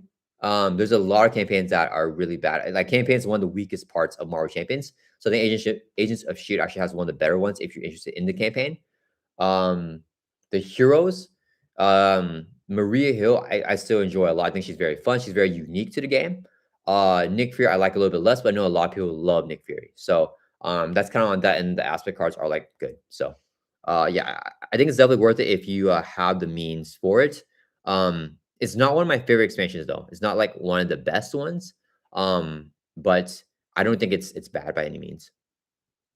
Okamiko says Agent of Shield has villains that do want you to build against them specifically. But the heroes and aspect cards are great, and I love the Monsters with Thunderbolt minions. That's so I disagree with your first statement of Agent of Shield needing you to build against them specifically. I think that they're easier that way, but I personally I love using universal decks. So like when I just build a deck, because I'm trying to account for everything whenever I build a deck anyways. So I find no problem like not building for a scenario specifically for Agent of Shield. But I think that what I would say for your statement, like how I would revise your statement, is I would say that if you build a deck that's not very general, it can easily get countered by specific scenarios in Agent of Shield, right? They can do really messed up things to you if you are not accounting for everything when you're building a deck. Yeah. So, like for example, like Modoc, you can't defeat him by damage. So you're trying to rush him down. Like it's not going to work. You have to free all those like captive people first, right? So the captive inhuman. So when you free them, you can kill Modoc, but you can't just kill him like through brute force. For Black Widow, she has so much threat. So if your strategy like doesn't have like a lot of threat removal, you're probably gonna struggle against her, even with the rush build because of her preps constantly triggering if you're attacking her, right? So like you need to plan, like you need to, if your deck has economy for Modoc and has threat for Black Widow, then you're good to go. And when I build a deck, I want to have something. So like all the decks that we listed here, and not all of them aren't mine. These decks here, I think all of them can take out, or in the this section right here. I don't know about all of honorable mentions because some of these are for multiplayer only. But for these decks right here, they can all take on the Agent of Shield because these are all general decks that work for every scenario. Wikipedia says, you should try my Power of Flight and Energy Resource Peter Parker Spider-Man deck. I can play Swing Web Kick super cheap. Dude, I saw a deck like that. It looks super, super fun. I don't know if that was your deck, but I saw a deck with the Power of Flight with Spider-Man because Swing Web Kick is a aerial card. So that's really fun. Yeah, I saw that deck like a while back. So I'm not sure if it was yours. Chico Rexa says, yeah, like I was saying earlier, my group's first impression was that Agent of S.H.I.E.L.D. expansion has villains who want you to play their game and not yours. That's why we're not liking it. Yeah. We need to play campaign mechanics more than our own decks. Yeah. The board directs is nasty. Yeah. You have to have a bunch of resources to spend for those resource sinks. And I can definitely see that being not a big appeal for me because my decks like have the resource because I like to build out, right? I'm a big build out player. Like I'm building out and having the tempo to use that resource sink. And I love resource sinks, right? With like the pool aspect. So like I think that if you like resource sinks, it's gonna be a fun campaign. If you don't like it, it's not gonna be as enjoyable. So I could definitely see that side there. Okay, let me go back to what Ritzy was talking about. So for the pool aspect, Ritzy, if you're still here, we're talking about She-Hulk, and of course, my favorite deck for her is a pool aspect deck, and it's your deck. So it's your deck here. So I'm sad that you missed this, but we have Breaking the Villain's Face, the Bank, and the Fourth Wall. I know that you've upgraded a little bit, but I think the whole bear thing is still pretty much the same. Yeah, we talked about all the synergies with that. So yeah, I gave you a huge shout out here for this deck being my favorite way to play She-Hulk still. So, and then for the honorable mentions, oh man, when I clicked on a link, you guys can't see it. Tab here whenever I was talking about all of that. Go back to share. For the honorable mentions though, we did list some ready for fight decks here. And yeah, I think that, is it this one? No, I think it's the other one that I like a little bit more. The Fight Club one. Yeah, so Club 1, I think it's also really fun. We have the Change of Fortune here to defeat enemies during villain phase because you're ready for fighting, and you can switch over and do even live to defeat an enemy, like a minion, which can proc Change of Fortune. That's pretty interesting. And then you can heal up a little bit with the Come Get Me buffs and get a Tough, which gives you more value from the ready for fights because the villain's attacking you now. So that's what we're talking about a little bit during the She-Hulk section. Okay, so last year here we got Hulk. Have him here in leadership. And put all the Thor decks down or CDB. No, I only put the Thor, the Justice deck. I think. Let me put the. Did I put both? Maybe I put both. I don't know, guys. Richie Ryu says, "Oh, I'm flattered. It feels so long ago since I made that. Yeah, it was a long time, but that was the first time anyone's ever put me on pool. I was talking about that earlier because, yeah, I fully agree with Red for Fight decks being a runner-up. Shout out to the Red for Fight deck referencing the Rainbow Rollout comics. Yeah, I don't really know about the She-Hulk comics. I know that you're very big into the She-Hulk run. So, but what we're talking about earlier about She-Hulk and pool. So I love decks that synergize with the hero that isn't like outright synergy in terms of like, for example, a hero that like has the X-Men trait and the card says play only if you have the X-Men trait and it just feels like it's made for that hero. When the pool aspect came out, I never even like fathomed connecting that with She-Hulk, right? Like I was thinking about heroes to play with, but like She-Hulk was not one of the options. But your deck was like the first time I was like, holy cow, like this feels like it was made for She-Hulk. But at the same time, like there's nothing in there that like references her, right? It's not like play only if you have 15 hit points, play you have the lower trait. It's like it fits her, but it almost can be like something that isn't meant to be. But obviously it has like the theme on it, it has the mechanics, synergy, like everything is like just fits. So yeah, I'm like a super big fan of She-Hulk pool, and I try to agree that that's the best way to play her as well. I remember the chat was everyone saying, yeah, She-Hulk pool is definitely the most compelling way, even for chatters that did not like the pool aspect. So, yeah, let's go here. We're gonna finish off the list here, guys. I gotta go in like 19 minutes. So we got Hulk here to finish off. So let me pull up a Hulk deck here. And it's gonna be the super controversial deck. You guys already know because I did a video on that for my best way to play each hero series. That I'm super lazy about continuing right now. But I do want to continue, but maybe not we do the live stream because then I was talking about it with you guys. And then we can figure it out here. So suit down is definitely my favorite way here to play Hulk. It is leadership. You're not gonna feel like Hulk, but you can feel like Bruce Banner and you're gonna feel really smart. So basically, this is all about playing suit ups here to recur Moon Girl, right? And then you have a bunch of mental resources here. So we have, all mental resource allies to refund, to be able to play Moon Girl and then have her draw you max value. You have a team of geniuses over here. And then Beast has really good synergy with Hulk because you can recur that triple resource, right? Just like what we talked about for Captain Marvel, the Beast and Limitless Santa synergy, super duper good. You get a triple resource here with Beast. Completely refunds its cost. And yeah, it's just about being smart, being Bruce Banner, being a genius. You have your genius team here: Beast, Ironheart, Moon Girl, and then you got like Nick Fury, Maria Hill, and X, which is like always the mag to it, like most decks, anyways, and mechanical synergy as well. And then once you get built out, you get all your economy here set up. You flip up to Hulk form and you start Hulk smashing. And yeah, this is, in my opinion, the strongest way to play Hulk as well. You have the ingenuity here as well. 2 cob just in case we don't get one. But yeah, I think that this is, in my opinion, is the best way to play Hulk, because I personally feel the magic here because I'm feeling like Bruce for most of the game, being like a leader. And then when I'm ready, I flip it to Hulk form and just Hulk smash. So I'm definitely still needing to play Hulk smash. That's to close out the games. And then we're building out early on with the ally lineup. Let's see here with chat. So Richie Ryu says, it's always awesome making those connections, the mag and mechanical. I'm happy to hear the chat enjoys pool. Yeah, chat loves pool with She-Hulk as well.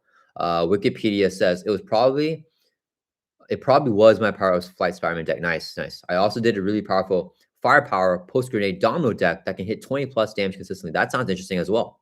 And Amanda Wall, Captain Marvel. Nice. Yeah, I think I played that as well. Maybe not your deck, but I played Amanda Wall, Captain Marvel deck. That's fun with her as well. Rissi Ryu says, team of geniuses organized by Shield with Hulk as a secret weapon once everything's ready. Yeah, exactly. Super duper fun. And it's the mag too, even though people say it's not the mag. I think it's the mag and fun. I have a lot of theme with that. Iron Stark says, I had a lot of fun with the stream. Hopefully others had fun and will check out these decks you highlighted. Hopefully you decide to do this again, but I understand if you do something different. Yeah, I think chat, I got a lot more chatters at the end of the stream here. In the beginning, it was kind of like just me talking, but a lot of you guys gave me more feedback and some more deck suggestions here at the end. So maybe, I'm definitely gonna do this at least one more time for wave 2. And we'll see. Actually, I might have a poll asking you guys which wave you want me to do. I kind of just want to go in order though. Both see what happens. Yeah. But I definitely want to do this at least one more time. And if you guys are enjoying this, then I'll do it. Like I'll keep on doing these streams. But I want to make stream ideas that you guys actually enjoy, not just ones that I like doing, something like that. But yeah, let me list some honorable mentions for Hulk decks here. Do we have decks you guys want to shout out here? Richard Ryu says April Fool's stream, picking the worst aspect for each hero. Yeah, that'd be a funny one. Yeah, I think. Yeah, that'd be a fun. That would be a fun video actually too. I don't know if I might like that's huge. That's a really good idea. I might do that just for like a video idea. Worst aspect for each hero, but stream would be a fun one too. The reason why I'm thinking about for a video idea is because that's going to be super long for a stream unless we split it up again. But I don't know if you guys want to do like a split up for like the worst aspect, right? Like I think for the best aspect and the best decks for us to highlight, that's like a fun series because it takes so long to do these videos. Like that's fun to invest in for the best, but I don't know if you guys want to see that for the worst. Ritsuru says, go ahead and steal it, but make sure to call it the worst idea ever from the worst channel member. yeah, okay. Yeah, if I do that video, I'll make sure to call it out here. Jack Bell says, I think these would make a great series wave 2 next week. Okay, cool. Yeah, let me do a poll here for you guys really quick. We have I have 14 minutes left, guys. Man, this stream is so long. But I think it's because wave 1 has the most heroes too, because core set 5 heroes and 6 heroes in a wave. But definitely the next ones will be less. Sorry, I'm trying to speak really fast right now. I know you guys don't like that, but I'm just trying to get this done. Do you want to see this series continue actually for live streams? Yeah, let me ask you guys. I'll probably have another poll for the community as well. Okay, so let me at least get one more Hulk deck here to shout out. Probably like a Rush Aggression deck or something like that. Let me see. I have a pool aspect Hulk deck. I'm not gonna shout that. That's not a good deck. That's a really bad deck. It's fun, but it's a bad deck. I'm not gonna put that in honorable mentions. Okay. Let's see. Should we do let's do a Drew deck. So easy Hulk can do it. Yeah, I just shot this one out here. So we don't need Alice for Hulk, we're just smashing. Drop kick, yeah, get over here. Oh, I don't know about this one. This is more for multiplayer though. I don't think I'm gonna shout this deck out. I feel it's more multiplayer. Um, ooh, let's do one from Jason Sketch. We got counterattack. We got the hand cannons. Give Hulk a gun. 2 martial prowess. Is this for like another player as well? I think this will work in true solo though. I think it's a pretty good. Yeah, we got the drop kicks. Ooh, this is a fun card with Hulk too. Yeah, because you have so many hit points. Yeah, okay. This is a cool deck. Yeah, let's put this deck here. So we got Gambit too. Yeah, I like this deck. So we'll shout this out as honorable mention. All right. All right, guys. So we have it here. If you guys are interested in seeing the list here, it is in the description of this video. I have the Google Doc shared. And I'll put a pinned comment too if you guys are interested in seeing this. So yeah, this is public, so you guys can just go look. It is my personal like best aspect and best deck list for the heroes of wave 1. And we will continue the list here for wave 2. Is there a way to keep this from moving? Oh man, it probably is, right? How do we do that? Do you guys know how to do that in Google Docs? Because when I scroll down, we can't see this thing anymore. Pin. Oh man. No, that didn't work. That didn't work. I thought that worked. That doesn't work. How do we do that? All right. I don't know how to do that, guys. Maybe next time I can figure it out. But catch it here with chat. Iron Star says ready for fight Hulk. Okay, cool. Cool. Oh, ready for fight Hulk. Yes, I gotta shout that out. I'm running out of time, guys. Okay. Ready for fight. Okay, you know, I don't think I have no time. Sorry, dude. I will add it in a little bit later. Yeah, ready for fight Hulk is awesome. Ritzy Rios, random idea for a topic. Deck ideas you really wanted to work, but just didn't. Oh yeah, that would be a good one too. I definitely want to do that. Maybe for a video, maybe for a live stream too. But that would be a great learning experience. Yeah, I definitely have some failed deck ideas. The one that comes to mind the most right now is Thor Justice Recursion. Because you guys know I love Thor. So before Square Out came out, I tried to think of ways to make him work, and I just couldn't. And sorry guys, let me check. My client is coming soon. Okay, we're good on time. Okay, so yeah. So basically I had a deck here where I wanted to just be an alt ego with Thor and just recur Mjolnir over and over again to get that extra resource. So that did not work out at all because either way, Thor still has a 5 card hand size in alt ego. So getting Mjolnir to your hand, it just makes you at 6. So it's like it's not even like it doesn't it pushes you back up to like where a regular hero would be. So like, and then you have to be an alt ego all the time and then remove threat or mitigate threat, which Thor does struggle with. I think it'll probably be a lot better now because of infiltration and the new justice cards. But back then, definitely failed the idea. I think I played I played Magneto on the channel. I played against Extra Magneto and he crushed me in a super long game. I did get built out, but it just took me too long. So Magneto was way too ramped. And he just eradicated Thor. That was a really, really tough game. I was so sad losing that game. But yeah. Kevin Carr says, maybe it's a terrible idea, and please forgive me if it is. No, man, just shoot. What about a way for us to show you our deck list and help you workshop them? You could help us understand why certain picks were not ideal. I don't mind doing that, like for a live stream, maybe.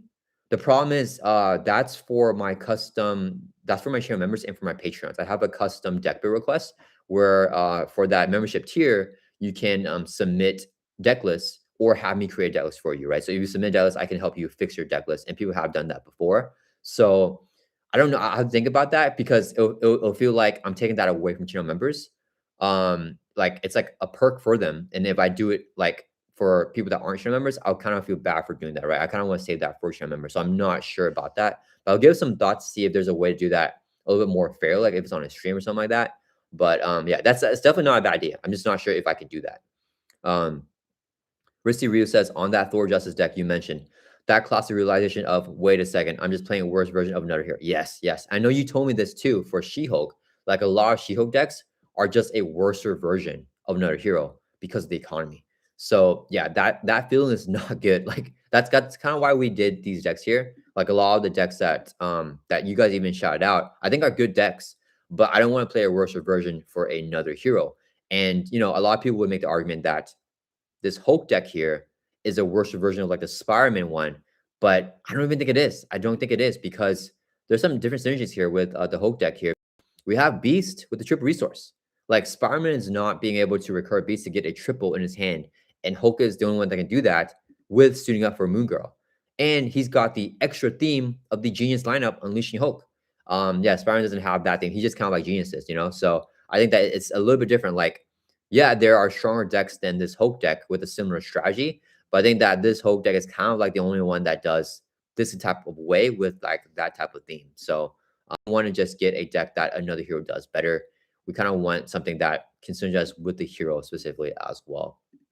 So yeah, guys, we're gonna wrap it up here. You guys voted 100% of the votes here. You guys wanted me to continue the live stream, so I definitely will. I'm gonna have another poll on my community post like section, guys. So make sure to vote on that. I don't know how to word yet. I'll figure it out in a little bit, and then I'll make the poll. But I kind of want to ask you guys what we should do, like in terms of the wave, right? Should we do wave 2 next? Should we go in order, or you guys want to see me do something else, like just jump to mutes or something like that? But yeah, I gotta go here, guys. So we're gonna end it on that note. But yeah, thank you so much to everyone. I appreciate you guys so much. I appreciate everyone here. I joined for a live stream. It was tons of fun hanging out with you guys. Definitely picked up a little bit more in the end. And guys, you guys can comment any decks you want, and I'll take a look at it here on stream, because I feel like maybe you guys were sending decks and the links were going through. Because yeah, I want to list more of y'all's decks here, you know, especially in the honorable mentions as well, if I don't think that it is, you know, my favorite way to play that hero. But yeah, Roostery is glad I caught the stream, even if it was the tail end. I'm honored for a shout out. Yeah. I mean, I cannot, like, this will never be usurped, I think. She-Hulk pool, because like it's got the theme too, with like her breaking the fourth wall. So I don't really know. Like, it's got Ready for a Fight like came in contention, but I don't even think it's good enough to like be close to breaking the pool. But yeah, all right, guys. Appreciate you guys so much. Thank you everyone for joining the live stream. I hope you guys have an amazing Monday and rest of your week. I'll see you guys all next week for a live stream. Same time, guys. 10:15 EST in the morning, 10:15 a.m. EST. We're gonna do a consistent weekly live stream schedule on Monday morning. So yeah. Jack Bell, thank you, man. I appreciate you. Hope you can get your Black Widow. Yeah. Um, yeah. Sorry, guys. My mind's in the days right now. Okay. All right, guys. Thank you guys so much for joining the stream, guys. Have a good rest of your week. I'll see you guys all next week for the next live stream. Bye, guys.